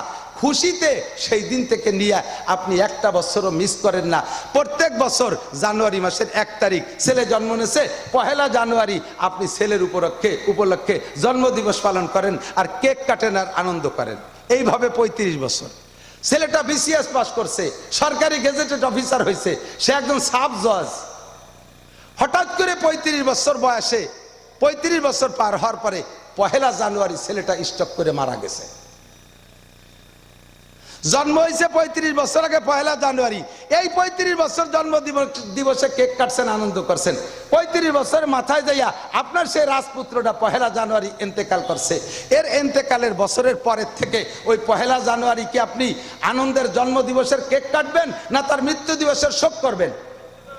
আমি কি বুঝতে পারছি? 63 বছর আগে বিশ্বনবী জন্মদিবস জন্ম নিয়েছেন, 63 বছর আনন্দ করছি। 63 বছরের মাথায় এসে 12ই রবিউল আউয়াল ইন্তেকাল করে আমাদেরকে চরম এতিম করে রেখে গেছেন। কাজেই 12ই রবিউল আউয়াল আমাদের ঈদ হতে পারে না, আনন্দের দিন হতে পারে না, এটা আমাদের শোক দিবস। কথা বলেন ঠিক কি ঠিক না? এই ভুল ইতিহাস ওই ইসরায়েলি ইহুদি, একেবারে ইসরায়েলি রেওয়ায়েত, ইহুদিরা রেওয়ায়েত তৈরি করে নবী পাকের নামের উপরে অনেক বানাউট হাদিস তৈরি করে এটা সাপ্লাই দিয়েছে। এরকম ইসরায়েলি রেওয়ায়েত, এই মিথ্যা ইতিহাস দিয়ে মুসলমানদের অনেক ইবাদত, অনেক তাদের ঐতিহ্যকে নষ্ট করার চেষ্টা করছে। তার ভিতরে এটা একটা। আমার নবীর শানে আমরা 12ই রবিউল আউয়াল শোক করলে করব, রোজা রাখলে রাখবো, আমরা নবী পাক সাল্লাল্লাহু আলাইহি সাল্লামের জন্য বেশি বেশি দুরূদ ও সালাম পড়বো। ঠিক আছে না? ইনশাআল্লাহ আল্লাহ তাআলা আমাদের আমল করা তৌফিক দান করুক, বিগত ভুলের থেকে উঠে আসা তৌফিক দান করুক, বলেন আমিন। 2 নম্বর কথা হলো,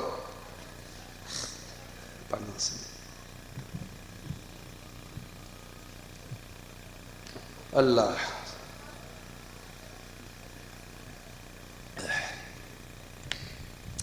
নবী আলাইহিস সালাম বলেন, আমার দিক সাতারাউনা বাদি মাইয়া ইসমিনকুম বাদি সাতারাউনা ইখতিলাফান কাসীরা।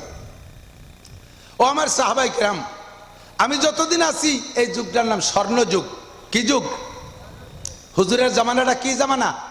স্বর্ণ জামানা। কথা বলেন ঠিক ঠিক না? হুজুরের জামানা স্বর্ণ জামানা, স্বর্ণযুগ। আমার উপস্থিতিতে কোনো মতানৈক্য থাকবে না, আমার উপস্থিতিতে কোনো মতানৈক্য থাকবে না। তোমাদের কোনো মতানৈক্য হলে সঙ্গে সঙ্গে জিবরিল আলাইহিস সালাম আমার কাছে বার্তা এনে দিয়ে সাথে সাথে তার সমাধান করে দেবে। কোন সুবহানাল্লাহ। যে জায়গায় হুজুর আটকে গেছেন ওই জায়গায় জিবরাইলে আল্লাহর পক্ষ থেকে জিবরাইল বার্তা নিয়ে আসছে। হুজুর আলাইহিস সালাম মদিনায় যাইয়া, এদিক মদিনায় যাইয়া মসজিদে নববীতে বসছে। মসজিদে নববীতে তখন হয় নাই, আবু আইয়ুব আনসারীর বাড়ি বসছে। পরে মসজিদে নববী হয়েছে।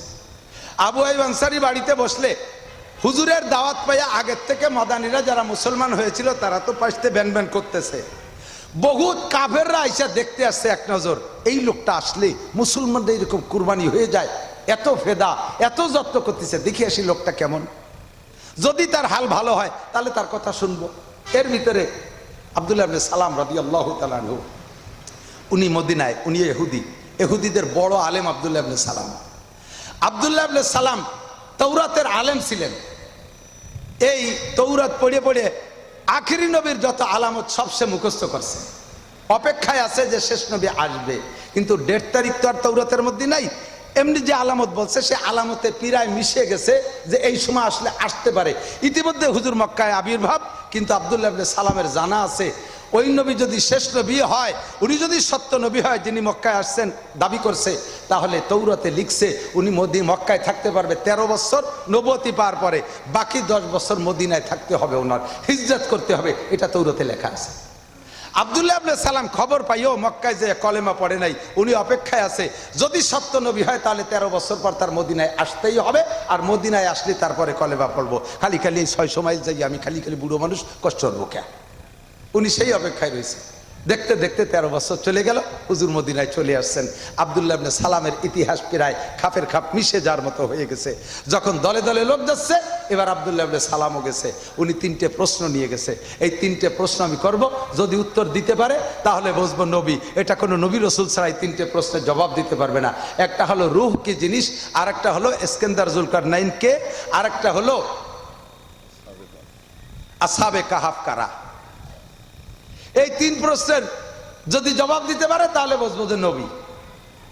তো আব্দুল্লাহ ইবনে সালাম 3টে প্রশ্ন নিয়ে যাইয়া হুজুরকে জিজ্ঞেস করবে, এর আগেই চেহারা দেখেই কয় যে সে প্রশ্ন হারাই গেছে, আমার কিছু মনে নাই, চেহারা দেখে বুঝে ফেলাইছি এই লোকটা কোনোদিনও মিথ্যাবাদী হইতে পারে না। আরে জাকিরু তাদুল্লাহ আল বাতিন, জাহের প্রমাণ করে বাতেনের উপরে, প্রকাশ্য অবস্থা ভিতরগত অবস্থার উপরে অনেকটা প্রমাণ করে।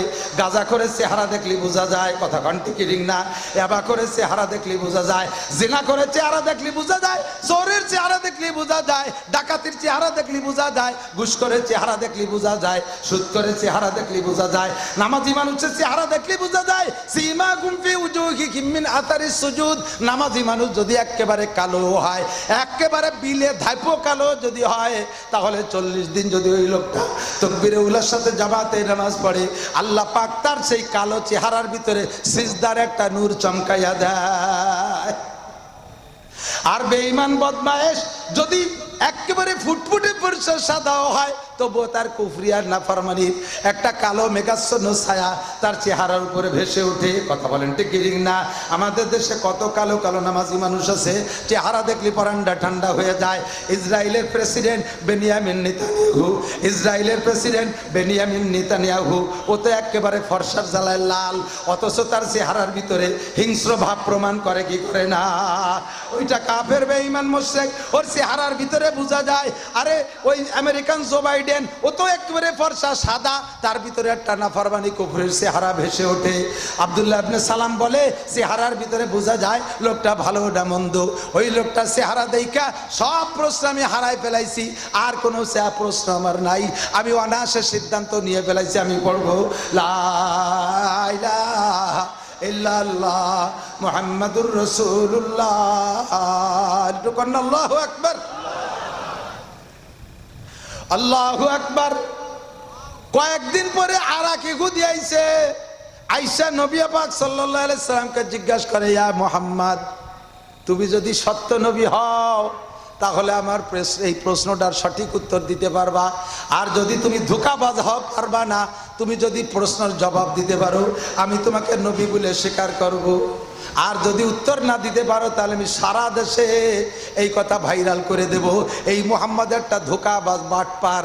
একটু জোরে কর না নাউজুবিল্লাহ। হুজুর বললেন, বলো হাসালনি, জিজ্ঞেস করো কি তোমার জিজ্ঞাসা। তো ওই লোকটা জিজ্ঞেস করছে, এহুদি, ওই লোকটাও, এহুদিরা পণ্ডিত সবকালে, ইয়া মুহাম্মদ আইয়ুল বুকাতে আহাব্বু ইলাল্লাহ ফিদ দুনিয়া ওয়া আইয়ুল বুকাতে আবগাযু ইলাল্লাহ ফিদ দুনিয়া। বলো তো মুহাম্মদ, আল্লাহর দুনিয়ায় সবচেয়ে দামি জায়গা কোনটা আর সবচেয়ে খারাপ জায়গা কোনটা? আপনারাও জানেন না?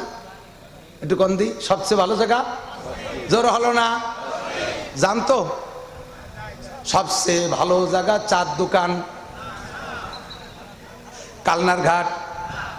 সবচেয়ে ভালো জায়গা চার দোকান। চার দোকানে, চার দোকান তো সবই পায়ের নিচে টাইলস করা, খড়ি দিয়ে চাল পলিথিন টানাই থইছে, ফুটো ইয়ে পানি পড়ে নিচে ব্যাগরাই গেছে। তার মধ্যে বিড়ির ভাষা হাজার হাজার। পাইনুরা পান খাইয়ে পিক ফেলাইছে, বুড়োরা আদা পাকা আদা কাঁচা কাশ ওর মধ্যে ফেলাইছে। স্যান্ডেল ভাই দিয়ে বইছে, স্যান্ডেলের বল্টুর মধ্যে দেখেছে উঠে আঙ্গুলির সাথে বেচাই গেছে। তবুও চার দোকানের বুতুম বেচার মতো টেলিভিশনের দিক তাকায় বসে থাকে। মসজিদে আজান হয়, কানের মধ্যে শয়তানে পেশাব করে থুয়ে দিছে, আজান ঢোকে না। এ আছে না নাই? বুড়োরা আছে না? এরকম আছে না? বুড়োরা আছে না নাই? এতক্ষণ পর্যন্ত মসজিদে দ্বারা সকালের বসা, মসজিদের পাশে দোকান, ওঠে না ওঠে না। যখনই আজান হয় উঠে বাড়ি চলে যায়, আর মসজিদে আসে না। আছে না নাই? সাহাবায়ে কেরামদের স্বভাব ছিল এর উল্টো। দুনিয়ার সব কিছু আপডেট হচ্ছে, উল্টো পাল্টা হয়ে যাচ্ছে। আগে ঘরে বসে গল্প করতেন, কে পায়খানা আসলি কি বলতেন বলেন তো? তোমরা বসো, আমি একটু বাইরে আসি, ঠিক না? কারণ পায়খানা ছিল কোন জায়গা? আগানে বাগানে বাইরে, নদীর কুলি। আর এই নদীর কিনারালার তো পায়খানা বানতো না, ওই জায়গাতে জায়গায় পানিও যে আনে, বদনাও সে আনে, পায়খানাও সে আনে। পায়খানা করতে বসছে, মাথা নিচে হয়ে, এর মধ্যে নৌকো নিয়ে আইছে, গুনটা নিয়ে একদল। এই নৌকো লাগে দেখি এবার কি হতে, পায়খানা তো শেষ হয়ে যায়, তা মাথা নিচে আরে লজ্জাতে মাথা নিচে হলে কোন পাশ উঁচু হয়? যার লজ্জায় মাথা নিচে থেকে লজ্জা উঁচু হয়ে দেয়। তো আগে পায়খা ঘরে বসে গল্প করতে, পায়খানা আসলি কত, তোরা ভাই একটু বাইরে আসি। আর এখন উঠোনে বসে গল্প আরেন, পায়খানা আসলে কি করেন? যে তোমরা বসো, একটু ঘরের থেকে আসি। সব পায়খানা ঘরে ঢুকে গেছে না? আগে মুসলমান মাঠে ঘাটে কাজ করতো, হাট বাজারে কাজ করতো, আজান হলে বলতো তোরা থাক, আমি মসজিদের থেকে আসি। আর এখন মসজিদের গুড়ায় চার দোকান, ঘন্টার পর ঘন্টা বসে বসে গল্প করে। আজান দিলি কয় তোরা থাক, আমি একটু বাড়িতে আসি। ওই যে বাড়ি যে বইছে নামাজের আগে আর ঘরের থেকে বেরিয়ে না। সব পাল্টে গেছে, ঠিক কি ঠিক না? আল্লাহু আকবার। মুসলমানের সব কিছু পাল্টে গেছে। তো সবচেয়ে ভালো জায়গা কি? জোর হলো না? মসজিদের মধ্যে গেলে ঘুম আসে না? আসে না? বুড়ো শীতকাল, রাত্রি আগুন তা ফাঁসায় ঠাইছে ধরছে, তারপরে রুম হিটার দিয়ে গরম করছে, এরপরে ল্যাব 3-4 দিয়ে ঠেসে ধরিয়ে 3-4 নাতিপুতারা হাত পাও চিবে দিচ্ছে, তবুও বুড়ো ঘুম আসে না। এপাশ ওপাশ করতে করতে ম্যাট্রিক পাস, এপাশ বিয়ে পাস করে ফেলে দিচ্ছে, ঘুম মোটে আসে। ওই বুড়োরে মসজিদে শুক্রবারে ইমামের সামনে বসাই দেবেন, হুজুর বয়ান শুরু করবে, বুড়োর ঘুম শুরু হয়ে যাবে। ঘুমতি নালাতি দাড়ি বাসায় ফেলেছে, হুমড়ি খেয়ে যার একজনের পর পড়ে। বড় নিরাপদ জায়গা, বড় শান্তির জায়গা। নাযালাত আলাইহিমুস সাকিনা গাশিয়াতুমুর রাহমা। মসজিদকে আল্লাহ বেষ্টন করে রাখে ফেরেশতা দিয়ে, আসমান থেকে সাকিনা নাজিল হয়। সবচেয়ে ভালো জায়গা কোন জায়গা? ও জায়গা চুপ করে বসে থাকলেও প্রত্যেক 2 মিনিটে 2 রাকাত নামাজ আপনার আমলনামায় লেখা হয়ে যায়, পড়া লাগবে না। আল ইন্তিজারুল সালাত কা সালাত, নামাজের জন্য অপেক্ষা করা নামাজের মতোই সব হতে থাকে। এত একটা মজার জায়গা। সবচেয়ে ভালো জায়গা মসজিদ, সবার জানা আছে না? সবচেয়ে খারাপ জায়গা? আরো জোরে, জান্নাত কেউ, ওই জায়গায় মজা লাগে, ওই জায়গায় মজা লাগে। হযরত ওমর এক বাড়ি গেছে, যে বলতে আবিল ভাই তো ফুলান এ অমুক কি বাড়ি আছে, ঘরের সে লোক বাড়ি নেই। ছেলেটা বেরো এসে বলতেছে, ওয়ালাইকুম সালাম ইয়া খলিফাতুল মুসলিমিন লাইসা আবি ফিল বাইত আইনা যাহাবা। আব্বা বাড়ি নাই, কোথায় গেছে? যাহাবা ফি সুক, কখন গেল? এই আলান, এখন গেছে। মাথায় আর জো, কখন আসবে? এই তো আসলো বলিয়া বলতে বলতে সাহাবা চলে আসে। তুমি না এই মাত্র বাজারে গেলে আবার চলে আসলে, একটু সময় দিলে না? গেছিলেন কিছু গুনাহ বেচতে আর কিছু নেকি কিনতি, কিনা বেচা শেষ আর দেরিও নেই। বাজারে কোন গলিতে গুনাহ কিনা বেচা হয়, নেকি কিনা বেচা হয়? যে কোনো জায়গায় ঢুকলি হয়। আমি হুজুরের কাছে শুনছি, বাজারে যাই এই দোয়াটা পড়লে, 10 লক্ষ গুনাহ মাফ। বলবেন না সুবহানাল্লাহ? 10 লক্ষ গুনাহ মাফ মানে কি? এক একটা গুনায় 7000 বছর করে জাহান্নাম। তাহলে 10 লক্ষ গুণ 7000, কত বছর জাহান্নাম থেকে বেঁচে গেলেন। সাথে সাথে 10 লক্ষ নেকিও লিখে দেওয়া হয়। তাই ওই গুনাহ বেশি নেকি কিনতে গেছিলাম, দোয়াটা পড়া শেষ চলে এসেছি। এটা হলো সাহাবাদের স্বভাব। আর এক সাহাবার বাড়ির কাছে জিজ্ঞেস করছে, আফিল ভাইতে ফুলান এ বাড়ি অমুক আছে। বাড়িতে ছোট একটা ছেলে বেরোকে লাইসা আবিফিল ভাই আব্বা বাড়ি নেই। আইনে জাহাবা কোথায় গেছে? জাহাবাফিল মসজিদে গেছে। মাতা কখন গেছে? ইন্দাল ফজর, ফজরের সময় গেছে। মাতা ইয়ার জিও কখন আসবে? তা জানি না। জোহর পড়ি আসতে পারে, আসর পড়ি আসতে পারে, মাগরিব পড়ি আসতে পারে, ঈশা পড়ি আসতে পারে। আবার অনেকদিন ঈশা পড়ে যদি মসজিদে একটু খাবার টাবার একটু পায়, কোনোভাবে একটু পায়, তাহলে রাত্রে আসে না, মসজিদে ইবাদত করে, ফজর পড়ে পরের দিন ইশাক পড়ি অনেক সময় আসে। এ হলো আব্বার অবস্থা। আল্লাহু আকবার। হুজুর বলেন আমার সাহাবায়ে কিরামদের এই স্বভাব, আর উম্মতের আখিরি জামানার উম্মতের স্বভাব হবে সম্পূর্ণ উল্টো। তোর আব্বা বাড়ি আছে? নাই। কোথায় গেছে? বাজারে গেছে। কখন গেছে? কই যে 8টার দিক ঘুমাতে উঠিয়া এনতে আশাইল বাগান ভাঙ্গে গোস্তি গেছে। আশাইল বাগান সে ভাতাভুতি সহ মেশাক বুড়ি গোস্তি। কখন আসবে? দিনের মধ্যে আসতেও পারে, নাও পারে। আর নির্বাচনের সময় এমন আছে রাত 12টা-13টার দিক নেতাকে সাথে দেখা হলে চা পানের তো অভাব নেই, একবারে ফাইনাল খেলা খেলিয়ে আসতে পারে। এলো বাজারে। তোর আব্বা বাড়ি আছে? নাই। কোথায় গেছে? মসজিদে গেছে। কখন গেছে? এই তো গেল। আসবে কখন? যাবে আর আসবে, এক রেখা ধরতেও পারে, নাও পারে। মসজিদের দুয়ারে যে দেয় ইমাম সব সালাম ফিরে দিছে, আসসালামু আলাইকুম রহমতুল্লাহ, আসসালামু আলাইকুম। নামাজই বলো আলো না, ফিরেছি। সত্যি না মিথ্যা? এ ঘটনা হবে না চলছে? এ ঘটনা হবে না চলছে? সবচেয়ে ভালো জায়গা কোন জায়গা? সেই জায়গা ভালো লাগবে না। সবচেয়ে খারাপ জায়গা কোন জায়গা? বাজার, সেটাই সবচাইতে ভালো লাগবে। কতক্ষণ ঠিক ঠিক না? আল্লাহু আকবার। ওই লোক এসে জিজ্ঞেস করছে, আপনারা যেমন জানেন হুজুরও জানে না তা না, কিন্তু হুজুরের স্বভাব হলো মা ইয়ান্তিকু আনিল হাওয়া ইন হুয়া ইল্লা ওয়াহিয়ুহা। আল্লাহ শিখাই না দিলি কোনো কথা বলেন না, জানা থাকলেও বলেন না। তো হুজুরের নিজের বুদ্ধি দিয়ে জবাব না দিয়ে একটু চুপ করে আছে। জিজ্ঞেস করছে, দেখি কি জবাব আসে নাকি। চুপ করে বসে থাকলে সাথে সাথে জিব্রাইল চলে আইছে। জিব্রাইল এসে বলে, মা হাসান হুজুর কি চিন্তা করেন? হুজুর বলেন, সালানি ইহুদি আমার জিজ্ঞেস করছে দুনিয়ায় সবচেয়ে ভালো জায়গা আর খারাপ জায়গা কোনটা। আমি যা জানি তা তো বলি নাই। জিব্রাইল তুমি কি জানো একটু বলো তো, তাই উনারে বলে দিই। জিব্রাইল কয়, হুজুর আমিও যা জানি তাও বলবো না, দেখি আসল জাগাওয়ালা জানে নাকি, জাগাওয়ালার কাছ থেকে শুনি আসি, তিনি তো অবশ্যই জানেন। আল্লাহ পাক রব্বুল আলামিন সমস্ত জায়গার পায়খানা ছিল কোন জায়গা? আগানে বাগানে বাইরে নদীর কুলি। আর এই নদীর কিনারে আল্লাহর তো পায়খানা বানতো না, ওই জায়গাতে জায়গায় কে পায়খানা আসলি কি বলতেন বলেন তো? তোমরা বসো, আমি একটু বাইরে আসি, ঠিক না? মালিক কে? ইনিল হুকমু ইল্লা লিল্লাহ। জমির মালিক যে, জমির উপরে সমস্ত কর্তৃত্ব চলবে তার। কথা বলেন ঠিক ঠিক না? বাংলাদেশের মালিক কে? হ্যাঁ মুসলমান জবাব দেন কে? আমলিক করেন, বিএনপি করেন, জামাত করেন, জাতীয় পার্টি করেন, আপনার রাজনৈতিক ফাংশন, বাকি আপনাকে স্বীকার করতে হবে। এ জমিনের মালিক কে? শেখ হাসিনা, খালেদা জিয়া, শেখ মুজিবুর, জিয়াউর রহমান, এরশাদ সাহেব, ইউনূস সাহেব, কেউ না। সে জগতের মালিক আল্লাহ। ইনিল হুকমু ইল্লা লিল্লাহ। এ জমিনের উপরে হুকুমত চলবে কার? যতদিন পর্যন্ত তার হুকুমত না বাস্তবায়ন না করবে, অতদিন পর্যন্ত কেউ হুকুমত চালাইয়া শান্তি করতে পারবে না। তার হুকুমত নিয়ম ছাড়া এ জগতে হুকুমত চালাইয়া কেউ স্থায়ী হতে পারবে না, শান্তি করতে পারবে না। জগতের মালিক কে? তাহলে জমিনওয়ালার কাছ থেকে শুনি আসি, এই জমিনের ভিতরে কোন জায়গাটা খারাপ আর কোনটা ভালো। হুজুর জিব্রাইল বলতেছেন, হুজুর আমি যে শুনি আসি।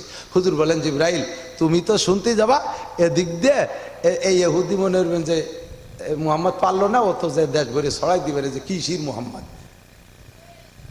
তোমার যদি দেরি হয়ে যায় তাহলে তুমি যাইও না, আমি জাফারি কয়ে দেই। তো জিব্রাইলকে, হুজুর কত তাড়াতাড়ি আসতে হবে? হুজুর বলেন, কত তাড়াতাড়ি পারবা? ফি তারফাতিল আইন, আপনি চক্ষু বন্ধ করে খুলবেন, আমি যেয়ে চলে আসবো। কন্যা সুবহানাল্লাহ। এরকম চোখের পলক, এর কি কয়? আসলে অত তাড়াতাড়ি যদি নাও হয়, আমাদেরও পরিভাষা আছে চোখের পলক। একটা ছেলেরে পাঠাইছেন, যাদিকে এই ব্রিজের উপরেতে এই জিনিসটা নিয়ে আসবি, চোখের পলকে যাবি আসবি। তাহলে ব্রিজের উপর যাইয়ে মালটা নিয়ে আসতি, চোখে পলক না দিয়ে পারবে? তোর চোখের পলকে আসতে তো চোখ এরম ধরিয়ে যেতে হবে যাতে পলক না মারে। এই চোখের পলক মানে খুব তাড়াতাড়ি আসবি, ঠিক না? তো জিব্রাইলকে, হুজুর আমি তাড়াতাড়ি আসবো। ওই হুজুরে বসতে কইছে, বসো। জিব্রাইল গেছে আর সত্যি তাড়াতাড়ি চলে আসছে। আসার ভিতর দিয়ে জিব্রাইলের চেহারার মধ্যে হাসি হাসি ভাব, আনন্দ বেশি, খুব খুশি খুশি। হুজুর বলতেছেন, যে খবরের জন্য পাঠাইছি তার সাথে আরো নতুন খবর আছে, এত খুশি। কয় যে হ্যাঁ নতুন খবর একটা আছে। কি নতুন খবর আছে? অন্যদিন আমি ওহি আনতে যে জায়গা যাই, আমার সীমানা যে জায়গা রেড সিগন্যাল, ওই পর্যন্ত আমি যাই, তাতে যাইতে আমার এই দুইটা ডানা দিয়ে উড়িয়ে যাই, দুই ডানা দিয়ে। তা দুইটা ডানাকে আমি একবারে বাড়ি মারলে 1 সেকেন্ডে 1,86,000 মাইল পথ যাই। দুই ডানারে স্বাভাবিকভাবে একটা বাড়ি মারলে আমি সেকেন্ডে 1,86,000 মাইল যাই। আর এই গতিটা থাকে খুব স্লো গতি, এর কারণে আমি ওই রেড দাগ যে জায়গা, লাল দাগ যেখানে, ওই জায়গাতে আমি থেমে যাই খুব সহজে, ওই জায়গার থেকে ওহি নিয়ে চলে আসি। কিন্তু ইহুদির বসায় থুয়ে গেছি, খবরটা খুব তাড়াতাড়ি আনবো, এই জন্য আজকে আমি 600 ডানা ব্যবহার করছি। দুই ডানায় যদি 1,86,000 মাইল বেগে গতি হয়, 600 ডানায় কত হয়? এর থেকে 600 গুণ বেশি হয় না, হাজার হাজার গুণ বেশি হয়। 1 গিয়ারে মোটরসাইকেল যে জোরে চলে, 2 গিয়ারে তার ডবল চলে না, আরো বেশি চলে। 3 গিয়ারে তার 3 গুণ হয় না, আরো জোর হয়ে যায়। গিয়ার 4 দিয়ে দিলে 4 গুণ হয় না, আরো বেশি জোর হয়ে যায়। 5টা মেরি দিয়ে বিশ্ব রোড 6 লেন পাইলে তখন আর সেই 1 গিয়ারেতে 6-5 গুণ বেশি হয় না, পূর্ণ ক্লিয়ার হয়ে যায়, খালি মুড়াবেন আর চলতি তালে থাকবে। জিব্রাইল কয় 2 ডানাতে বাড়ি মারলে সেকেন্ডে 1,86,000 মাইল যায়। 600 ডানাতে মারছি, গতি কত হইছে? যে যানবাহনটার গতি যেমন হয়, তার ব্রেক করতে করতে সেরকম সময় লেগে যায়, তার গস্তি গস্তি চলে যায় অনেক দিন। বাইসাইকেলের জায়গায় দাঁড়ায় ব্রেক করা যায়, মোটর সাইকেল একটু আগের থেকে করা লাগে, প্রাইভেট কার আরো আগের থেকে করা লাগে, রেলগাড়িরে আরো আধা মাইল দূরিতে করা লাগে, বিমানটা ব্রেক করতে 3 মাইল দূরিতে, এরপরে মাটিতে পড়িও 3 মাইল গস্তি গস্তি চলে যায়। তাই আজকে এত গতি হয়েছে যে আমি ব্রেক করতে করতে আল্লাহর এত কাছে চলে গেছি। মাকানা বাইনি ও বাইনাল্লাহি হিজাব ইল্লা রিদাল কিবরিয়া, আমার মাঝে আর আল্লাহর মাঝে কোনো দূরত্ব ছিল না, শুধুমাত্র আল্লাহর বড়ত্বের চাদর ছাড়া আমি খুব কাছে চলে যেতে পারছি। এই আনন্দে আমি খুব খুশি হয়ে গেছি, বলেন না সুবহান। এই জন্য এটা হলো আমার অতিরিক্ত খুশি। খবর নিয়ে আসছি, সবচেয়ে ভালো জায়গা হলো আল্লাহর দুনিয়ার ভিতরে, আল্লাহর দুনিয়ার সবচেয়ে ভালো জায়গা মসজিদ, আর সবচেয়ে ভালো খারাপ জায়গা বাজার। এই খবরটা আল্লাহ জানাই দিয়েছে, কন্যা সুবহানাল্লাহ। হুজুর শুনানোর সাথে সাথে ইহুদি আইছে হুজুরকে পরীক্ষা করতে, অথচ এই পরীক্ষার মানে হুজুরকে গ্রহণ করবে না তা না, ওই ইখলাসের সাথে আসছে। হুজুর যখন জবাব দিয়েছে সাথে সাথে পড়ে ফেলাইছে, আশহাদু আল্লা ইলাহা ইল্লাল্লাহ ওয়া আশহাদু আন্না মুহাম্মাদান আবদুহু ওয়া রাসূলুহু। পড়বেন না এই কলেমা একবার পড়লে 4000 নেকি, বলেন না সুবহানাল্লাহ।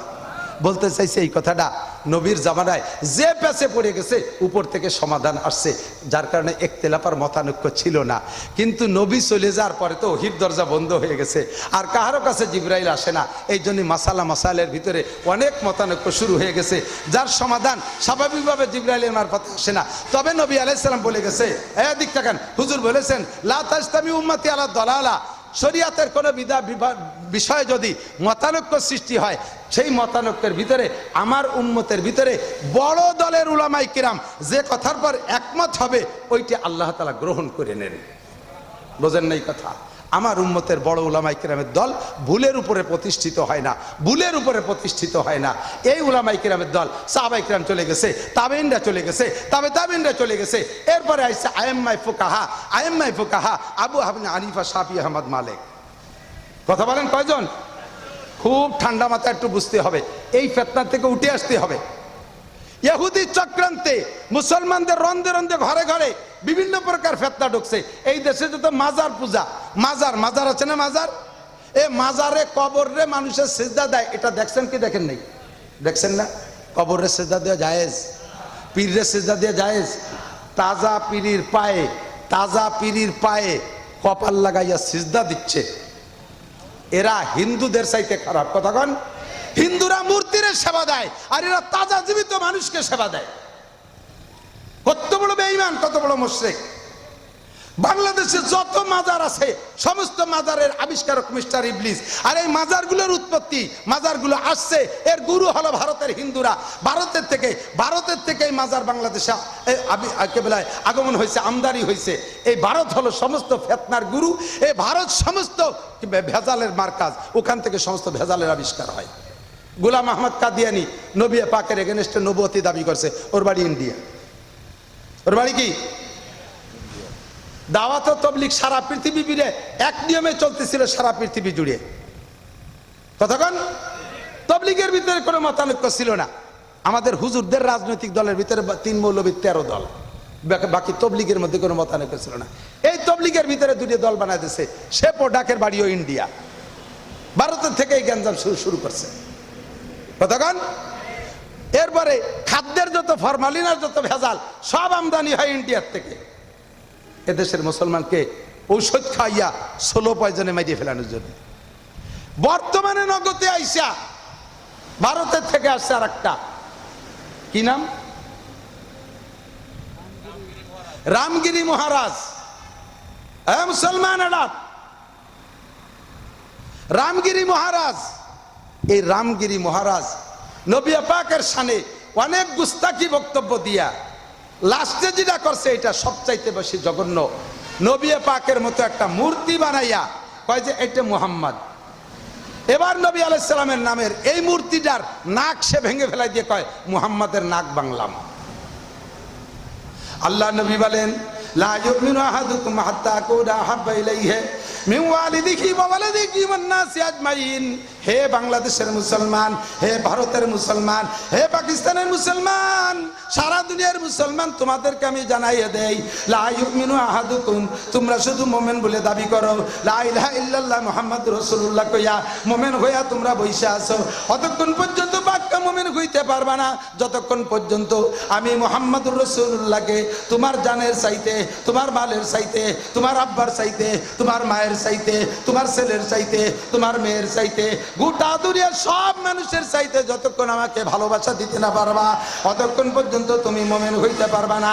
জায়গায় বসে থেকে থেকে তুমি আশিকের রাসূল দাবি করবা, জায়গায় বসে থেকে উম্মতের রাসূল দাবি করবা। তু কো যাবা সুন্নতে আহমদ কো যা বা মোহাম্মদ কা বুয়াদ নিসবত তুরা। আরে কলব মে সুজ नहीं, रूह में एहसास नहीं, कुछ भी पैगाम मोहम्मद का तुझे पास नहीं। অন্তরে জ্বালা নাই, আগাগোড়ায় সুন্নত নাই, মাথার মধ্যে সুন্নত নাই, শরীরের মধ্যে সুন্নত নাই, ঘরের মধ্যে সুন্নত নাই, কোন জায়গা সুন্নত নাই, অন্তরের ভিতরে জ্বালা নাই। বিশ্ব নবীর নাক ভাঙ্গে আর মুসলমান এই জায়গা বসে বসে বিড়ি খাওয়ার চা খাও, নিজেদের রাজনীতি নিয়ে গল্প করো। 1 লক্ষ বঙ্গবন্ধুর চাইতে, কোটি কোটি বঙ্গবন্ধুর চাইতে আমার নবীর দাম কম না বেশি? আরে কথা কয় না কম না বেশি? বাংলাদেশের সমস্ত রাজনৈতিক দল রে আল্লাহু আকবার, বিশ্বের সব রাজনৈতিক দল রে এক পাল্লায় রাখলে তাদের ওজন বেশি না আমার নবীর ওজন বেশি? একটু মুখে বলেন না কার ওজন বেশি? সারা দুনিয়ার সমস্ত পীর মাশায়েখ আলেম উলামাকে এক পাল্লায় উঠাই দিলে নবী তো দূরের কথা, আরে নবীর একটা লোমের সমান ওজন হবে না। কথা কন্টি কিরিং না? যেই নবী রাস্তায় যে হাঁটলে রৌদ্রের তাপে নবীর কষ্ট হবে বিদায় অনায়াসে এক চাক মেঘ এসে নবীর মাথার উপরে ছায়া দিত।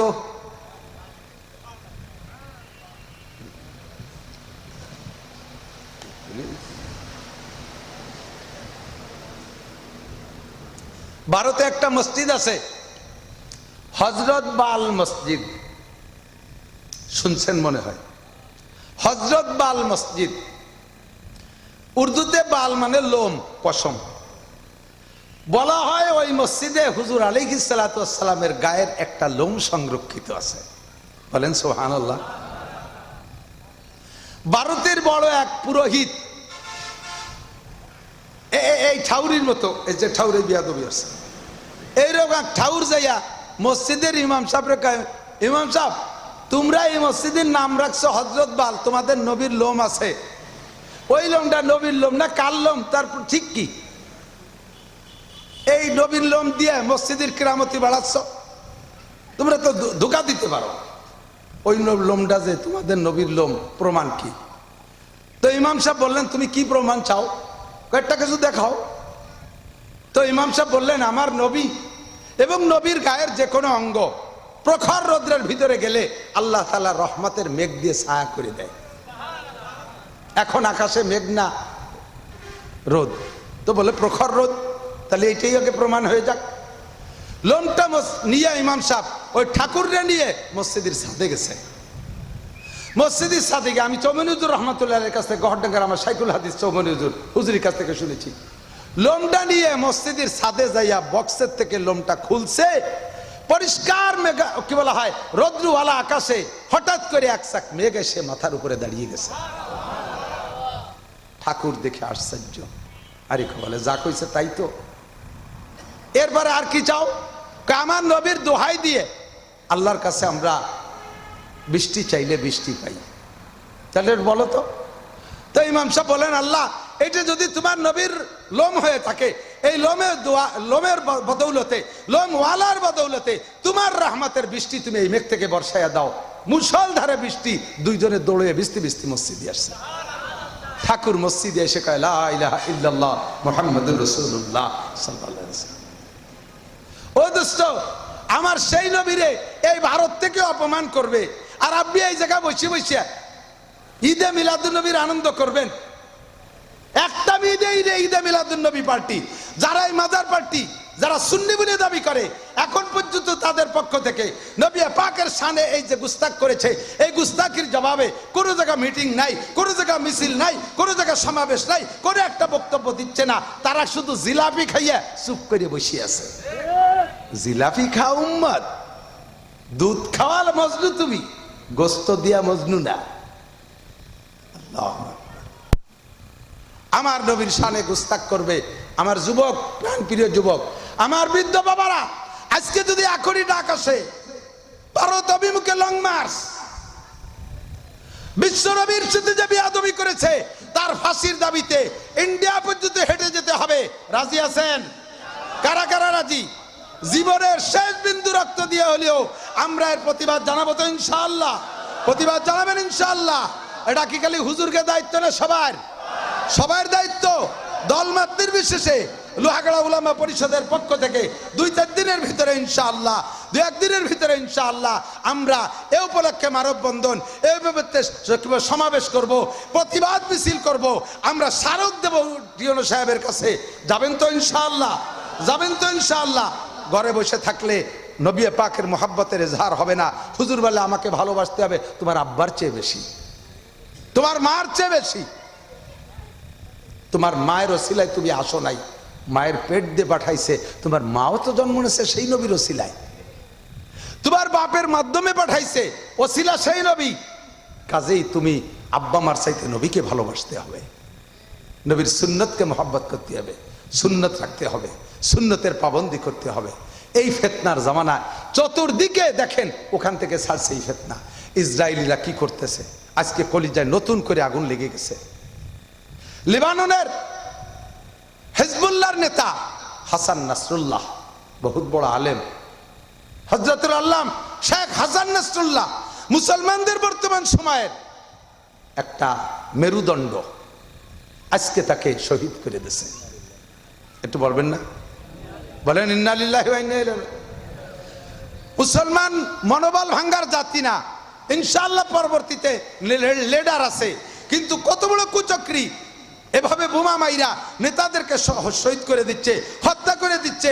এই মুহূর্তে মুসলমান আমরা শুধু মিলাদ পড়ি, আমরা শুধু চা খাই, আমরা নিজেদের দলবল নিয়ে সামনের দিকে বাড়ার চেষ্টা করতেছি। হয় বিএনপি হবে, নয় জামাত ইসলাম হবে, নয় খিলাফত মজলিস হবে, আবার আওয়ামী লীগরা তলে তলে দল গঠন করতেছে, আবার আওয়ামী লীগ আসবে। এই সমস্তগুলো টিকবে তো যদি ওই দিন থেকে, আর দিন না টিকলে তোমার কিছুই টিকবে না। ঠিক কি ঠিক না? দুনিয়া ধ্বংস হয়ে যাবে, দুনিয়া ধ্বংস হয়ে যাবে। মুসলমান বেরিয়ে পড়তে হবে। আপনাদেরকে আমি দাওয়াত দিয়ে যাচ্ছি, সম্ভব হলে যাবেন। বাংলাদেশের, বিশ্বের যেখানে দাওয়াত পান যতক্ষণ সম্ভব হয় এখানে অ্যাটেন্ড করার চেষ্টা করবেন। আগামীকাল আমরা গোপালগঞ্জে এই উপলক্ষে সমাবেশ করবো ইনশাআল্লাহ, মানববন্ধন হবে। আমরা ডিসি বরাবর স্মারক দেব যাতে এই খবর বিশ্বের কাছে পৌঁছে যায় যে বিশ্ব নবীর অপমান সইবে না রে মুসলমান। একটা স্লোগান হবে না? বলেন বিশ্ব নবীর অপমান। জবান বন্ধ করে বসে থাকবেন? বুড়ো মানুষ বলে পারতেছেন না, যেটুক পারেন বলবেন না? যুবকরা একেবারে কণ্ঠ ফাটানো আওয়াজ, বিশ্ব নবীর অপমান, বিশ্ব নবীর অপমান, বিশ্ব নবীর শত্রুর 2 গালে, ভারতের ঠাকুরের 2 গালে, বিশ্বের মুসলিম এক হয়ে শুয়ে থাকলে তো হবে না, এক হয়ে বসে থাকলে হবে? এক হয়ে কিছু করতে হবে না? কি করতে হবে? জেহাদ করতে বলবেন, এক হও জেহাদ করো। বিশ্বের মুসলমান, বিশ্বের মুসলমান, নারায়ে তাকবীর। যাবেন তো ইনশাআল্লাহ? লোহাগাড়ার ডাকে যাবেন তো ইনশাআল্লাহ? ওলামায়ে কেরাম থাকবে, দলে দলে মিছিল নিয়ে যাবেন। আর যা বলার কোনোদিন কিছু বলি নেই। হিন্দু ভাইদের ধর্মীয় অনুভূতিতে আঘাত লাগে এমন কিছুই বলি না। আমরা আমাদের নিজেদের ভাষা নিয়ে আমাবস্যে তার হিন্দুকে কি কব? মুসলমান সুদ খায়, মুসলমান ঘুষ খায়, রাস্তার খোয়া খাইয়ে ফেলে, বিরিজির পিস খাইয়ে ফেলে। কারেন্টের খাম্বা খাইয়ে ফেলে, বিজিএফ কাঠপঙ্গু ভাতা খাইয়ে ফেলেনি তারা, কথা কন না কে? সুদখোর, ঘুষখোর, গাঁজাখোর, এবাখোর, ফেন্সিডিল, হিরোইন, জেনাখোর, একেবারে সমাজে এটা দাবানলের মতো ছড়িয়ে পড়ছে, সর্বস্তরে সব জায়গা ছড়িয়ে গেছে, ঠিক কি ঠিক না? মেয়েরা বেপর্দা করতেছে, মহিলারা হয়ে গেছে বড় বড় বক্তা।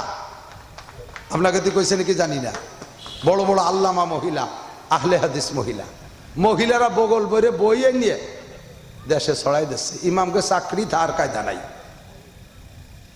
ইমামরা স্বাভাবিকভাবে যে যা জানে তাই দিয়ে ইমামতি খাচ্ছে। তারা তো এই সমাজে এক অবস্থায় আছে যার কারণে ক্রিটিক্যালের মধ্যে মাথা দেয় না। এ মহিলা, পুরুষ, যুবকরা এরাই ছোটি ছোটি বই, মিস্টার জাকির নায়েকের বই আর এই জাতীয় আহলে হাদিস যারা আছে, আব্দুর রাজ্জাক বিন ইউসুফ, তাদের বই একটু পড়িয়ে নতুন কিছু শিখে নতুন ধর্ম প্রচারের জন্য আদা দল খেয়ে নামছে, ক্রেডিট দেখায়। মসজিদে যে নামাজ পড়ে ঠ্যাং ফাঁক করে দিয়ে ফাঁসের যে মুরব্বী থাকুক আর মকলেস থাকুক লাইথুতি সরাই ফেলে। এই আমাকে আপনাকে নড়াইল জেলার ভিতরে আছে পানিপাড়া, 1 গ্রাম, ছোট হয়ে যাচ্ছে পানিপাড়া, আমি জানি না ওই মসজিদ আগে মসজিদে গেছি নামাজ পড়তি, আমার ভাষা যে দাঁড়াইছে সে খালি আমার পাউ দে নাই তুই, আমি একটু সরি, আমি জোর জায়গায় কম হয়ে যাচ্ছে, পরে টের পাইছি যে ওই ফাঁকা হয়ে দাঁড়ায়। শেষে আমি সরা শুরু করলাম, দেই তোর সেগায় কটটুক কুল হয়, তোর ঠ্যাং কটটুক ফাঁক হয় দেই নেই, আমি মসজিদিতে নামিয়ে যাবো দরকার। যাইয়ে জোর একটা আমিন কইলে সবাই জানে যে, বুঝতে পারে যে ইনি এখন নামাজ পড়ে, উনি এখন নামাজ পড়ে। আমিন।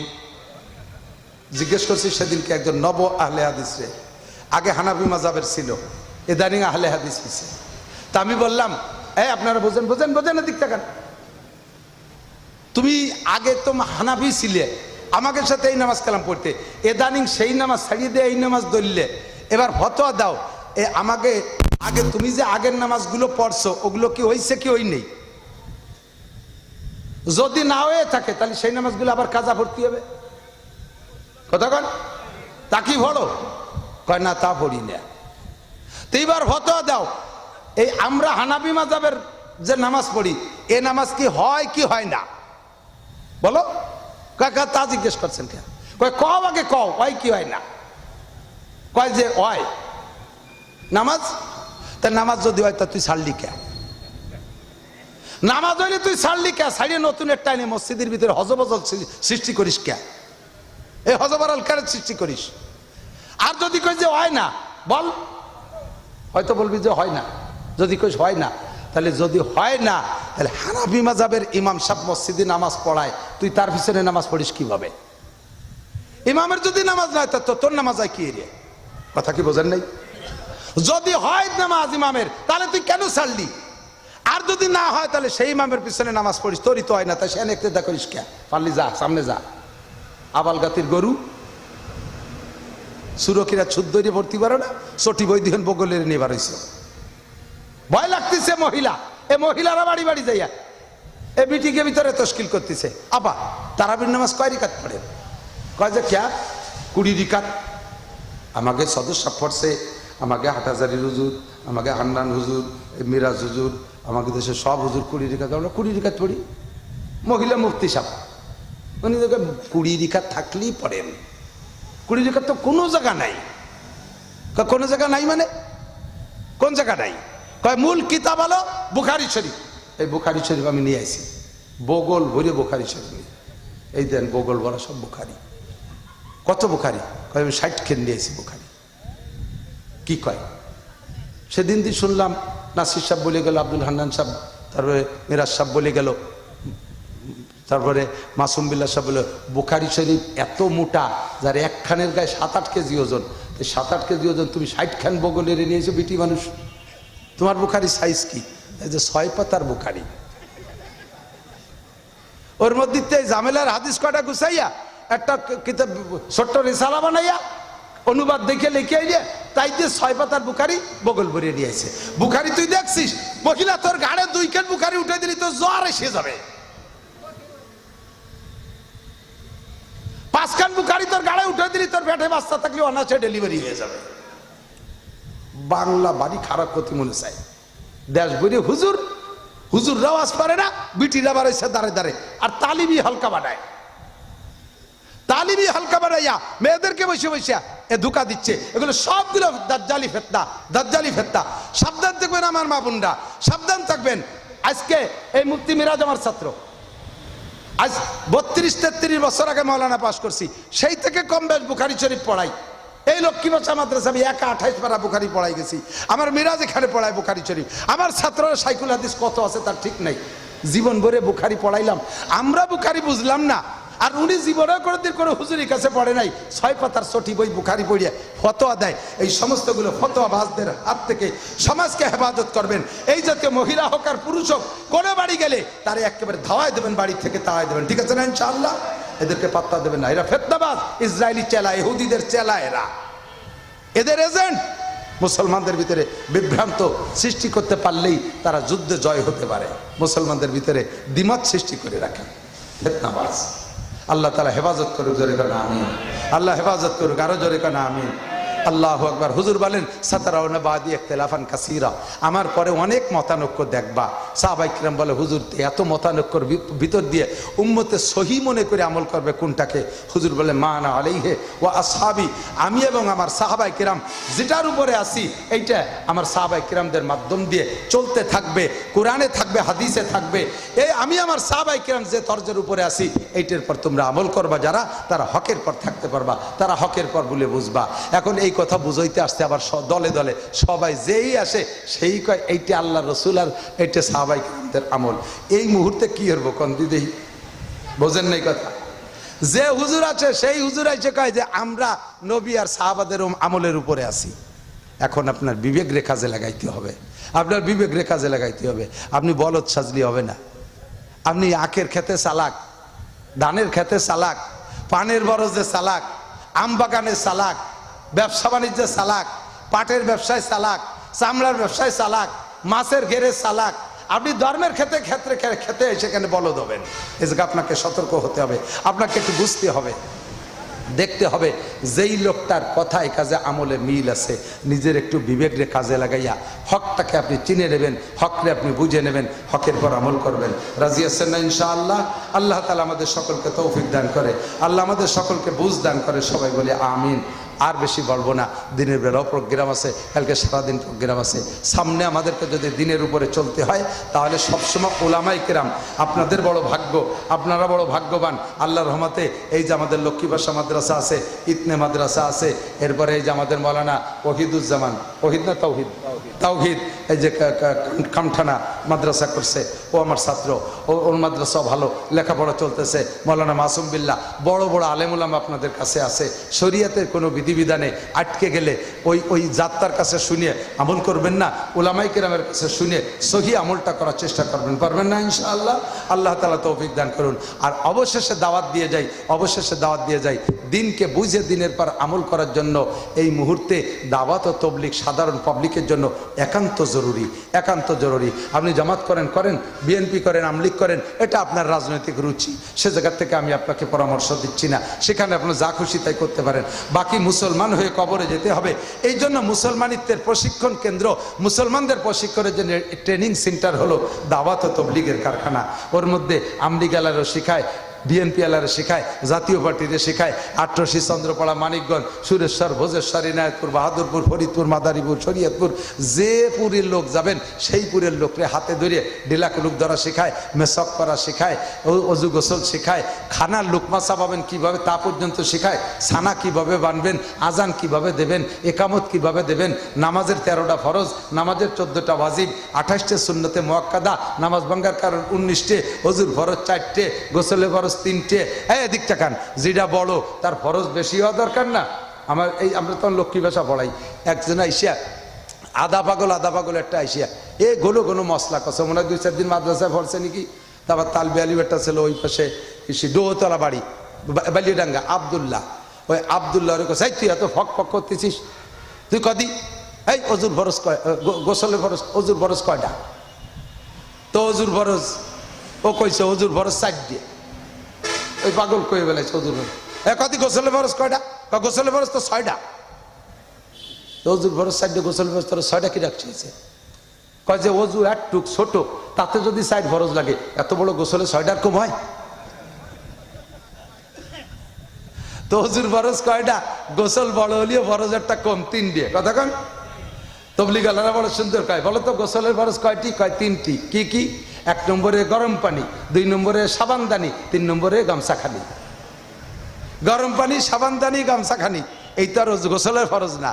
গোসলের ফরজ আপনাকে শিখতে হবে। অজু ভাঙ্গার কারণ কয়টা? 7টা। কইতে পারবেন? ইন্টারভিউ নেব? সবাই পারবেন না। অজু ভাঙ্গার কারণ 7টা।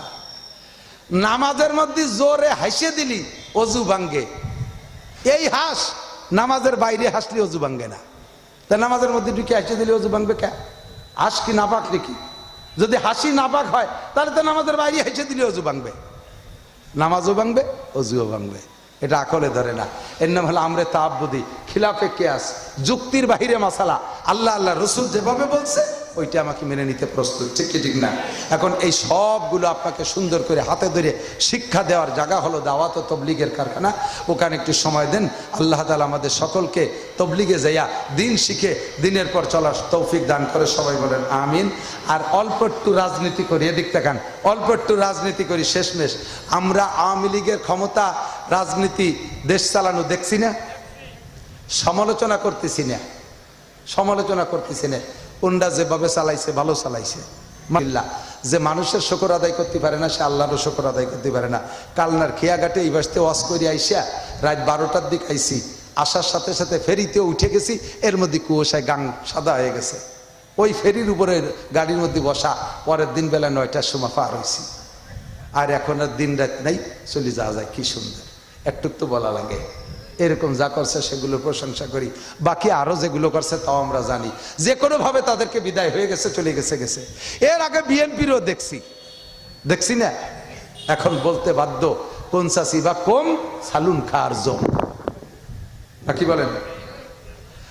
তারাও কত ভালো ছিল, তাদের ভোটগুলো কাটিয়ে বিএনপি আওয়ামী লীগরে দিয়ে নির্বাচনে আওয়ামী লীগরে জয় করেছিল, বিএনপির সমর্থকরা ভোট দিয়েছিল। তাহলে ভালো মন্দ সব আমাকে দেখা হয়ে গেছে।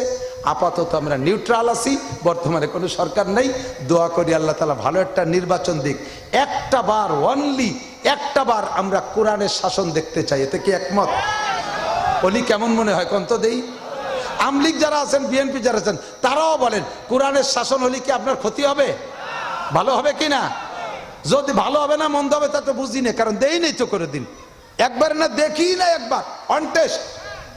তবে যদি একবার দেখেন ইনশাআল্লাহ ফল এমন পাবেন আফগানিস্তানের মুসলমানরা যেভাবে পাচ্ছে। বলে থাকি মাঝে মাঝে, আফগানিস্তানের মাত্র 2 বছর চলে তালেবানদের শাসনকাল। সারা পৃথিবীর ভিতরে তাদের টাকার মান হয়ে গেছে রোল নাম্বার 3। আমেরিকার ডলারের চাইতে আফগানের টাকার দাম বেশি হয়ে গেছে। কন্যা আলহামদুলিল্লাহ।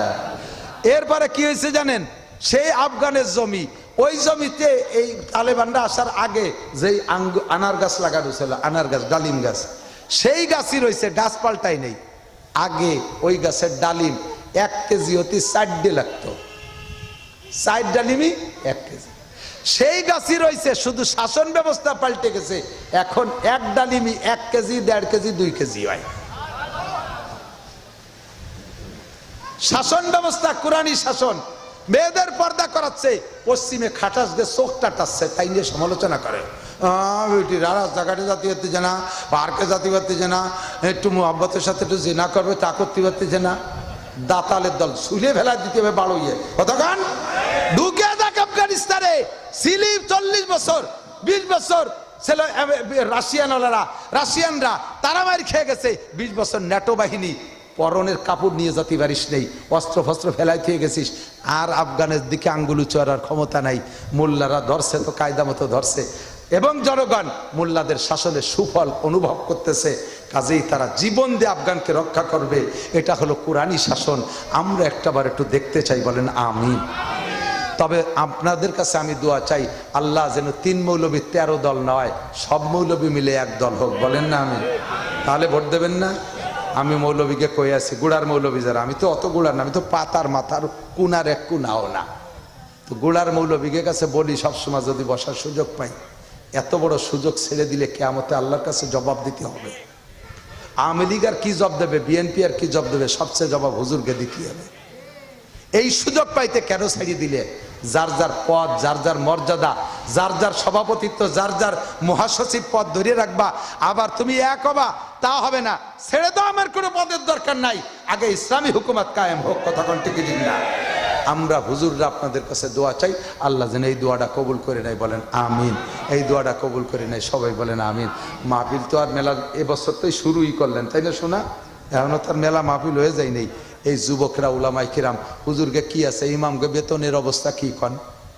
বাংলাদেশের সবচাইতে নিচু মানের বেতন পায় হুজুররা, তার ভিতরে নড়াইল জেলা সবচেয়ে কম। একজন হুজুরির বেতন 6,000 8,000 টাকা। এ জামানায় 6-8 টাকায় বাইচে তা তো দূরের কথা, গুটি খানিক সাল মাইয়ে নিয়ে মরতিও এসে বেশি লাগে। একক তো মরলি যদি 5-6 জন হয় ফ্যামিলিতে, 8,000 টাকায় মরা হবে? কাফনের কাপড়, চালির বাস, সাবান সুটা কিনে টিনে একক তো মরা হবে সবাই। এই নিচু মানের চাকরি করে হুজুররা, অথচ হুজুরদের বেতন হওয়া দরকার ছিল বাংলাদেশ প্রেসিডেন্ট, বাংলাদেশ প্রধান উপদেষ্টার যে সম্মানী ভাতা আছে তার চাইতে বেশি বেতন হতে হবে প্রত্যেক মসজিদের ইমামের। ঠিক খুব কম কইছে রে আল্লাহ, কারণ নিজেকে টাকা দেওয়া লাগবে না বলে এই জায়গা ঠিক করলো না। হুজুররা ফ্রি নামাজ পড়াবে, এক হুজুরে বেতন নেবে না। কথা বলেন? এবার ঠিক একটু বাড়ছে, পয়সা দেওয়া লাগতেছে না বলে ঠিক। হুজুরদের বেতন কেন বেশি এদিক টাকান? আমি চেহারা দেখে বুঝি, যে কেউ জিজ্ঞেস করলে আলহামদুলিল্লাহ ফেল করবেন, শুদ্ধ করে পড়তে পারবেন না। তা আপনার কেরাত যদি অশুদ্ধ হয় নামাজ হচ্ছে না, ভালো করে বুঝে নেন, নড়বেন না। কেরাত যদি অশুদ্ধ হয় নামাজ হচ্ছে না। আপনার এই অশুদ্ধ নামাজ পড়লে, নামাজ না পড়লেও যেমন 2,88,00,000 কি বলা হয় 80 হুকমা 230 কোটি 40 লক্ষ বছর জাহান্নাম এক ওয়াক্তের বিনিময়ে, নামাজ না পড়লে অশুদ্ধ কিরাত দিয়ে নামাজ পড়লেও ওই পরিমাণ জাহান্নাম। আপনি 1 সেকেন্ডও নামাজের বিনিময়ে জান্নাত পাবেন না, কারণ আপনার কিরাত অশুদ্ধ, নামাজ ওই নেই। তাহলে আপনাকে এক ওয়াক্ত নামাজে 230 কোটি 40 লক্ষ বছর জাহান্নামের জেল থেকে ইমাম সাহেব শুদ্ধ কিরাত দিয়ে নামাজ পড়াইয়া বাঁচাইয়া দিল। এত বড় পরম বন্ধু যে এত বিশাল কোটি কোটি বছর জাহান্নাম থেকে বাঁচাই দিল, তারে আপনার কি দেওয়া উচিত? আপনার ভিটে বাড়ি বেশি তারে ইমামের বেতন দেওয়া উচিত। সে জায়গায় ইমামের বেতন 10 টাকা, 15 টাকা, 20 টাকা, তাই বছরের পর বছর বাকি। এক জায়গা দেখি মসজিদের ভাষে এই কলা গাছ লাগাইয়া ওই গেট বানাইয়া আলকাতা লেখা, মানুষ যাচ্ছে খাচ্ছে বেরোচ্ছে, যাচ্ছে খাচ্ছে বেরোচ্ছে। আমি বলি মসজিদের ভাষে দোকান দিয়ে কি দেয় আলকাতা করে? কয় যে না, ইমাম সাহেবের বেতন বাহি পড়ছে বলে আলকাতা দিছে। 20 টাকা বেতন ভাই, বছরের পর বছর ভাই আলকাতায় যে টাকা উঠানো লাগে। আর কিন্তু আলকাতায় যে টাকা উঠানো লাগে না। এত বড় জুলুম অত্যাচার করতেছেন, ইমামের বেতন বাড়ান। আরে ভাই আমি একটু বলি যাই আর কি, এটা গল্প দেওয়ার জন্য বলছি না, আমি এখানে থাকি, খবর নেন, ফোন দিয়ে খবর নেন। আমার মসজিদ 2টা, একটা হলো বাড়ির মহল্লার মসজিদ, আর একটা পাশেই আমার মাদ্রাসার মসজিদ। তো মাদ্রাসার মসজিদে আমার নির্ধারিত ইমাম নাই, আমি খতিব হিসেবে জুমা পড়াই, আর উস্তাদরা ভাগ করে নামাজ পড়াই, ওখানে ইমাম বলে কোনো বেতন নেই। বাড়ির মসজিদের আমার মাদ্রাসার একজন শিক্ষকরা ইমাম বানাই দিছি। এই ইমাম সাহেবের বেতন 6,000 টাকা, ফাউন্ডেশন থেকে পায় 5,000 টাকা, এই 11,000। আমার মাদ্রাসায় উনি শিক্ষক, ওখান থেকে দেয় 12,000 টাকা। সব মিলে একটা ভালো অঙ্ক হয়েছে। এই 5 মসজিদের 6,000 টাকা বেতনের, আমার মহল্লা অনেক বড়, 2 দিন প্রত্যেক বাড়ি বাড়ি 1 দিন খানা, আমার বাড়ি 2 দিন খানা।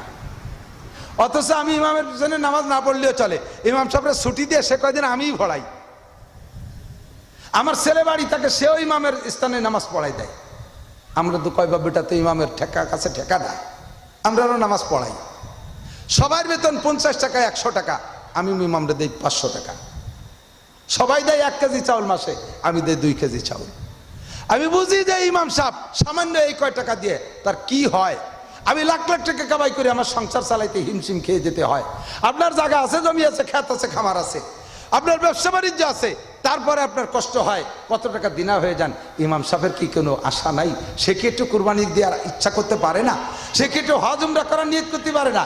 এই 3 টাকা বেতন দিয়ে সে কি করবে? প্রত্যেক মসজিদের ইমামের বেতন বাড়াই দেবেন। এখন এই নরমাল অল্প বেতনের ইমাম সাহেবদের পক্ষ থেকে উলামা পরিষদ দেখেন, উলামা পরিষদ এই হুজুররাই শুধু নিজেদের টাকা দিয়ে মাহফিলটা মিলাইছে।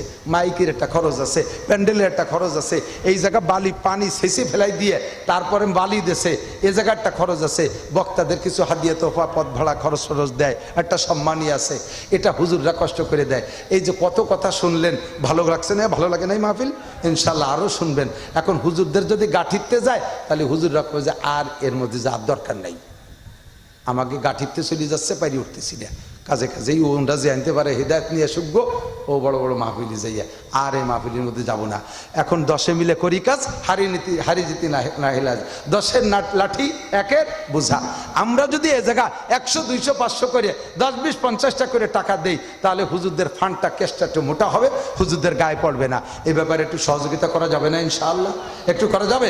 আপনার মনের থেকে খুশি হয়ে বলেন দেবেন, একটু দেবেন, একটু দেবেন ইনশাআল্লাহ। 500 টাকা, 1000 টাকা, 100 টাকা, 200 টাকা পকেটে থাকলে এটা নগদ, এটা কোনো বাকি বুকি লেখালেখি নেই, নগদ একটু রেডি করেন, হাতে একটু রেডি করেন। যান পরিষদের ওলামায়ে কেরামরা একটু ভিতরে যান, দোয়ার আগে ইনশাআল্লাহ প্রত্যেকে বিসমিল্লাহ কি কিছু দেন, মা বোনরা ভিতরে থেকে কিছু কালেকশন করে পাঠান।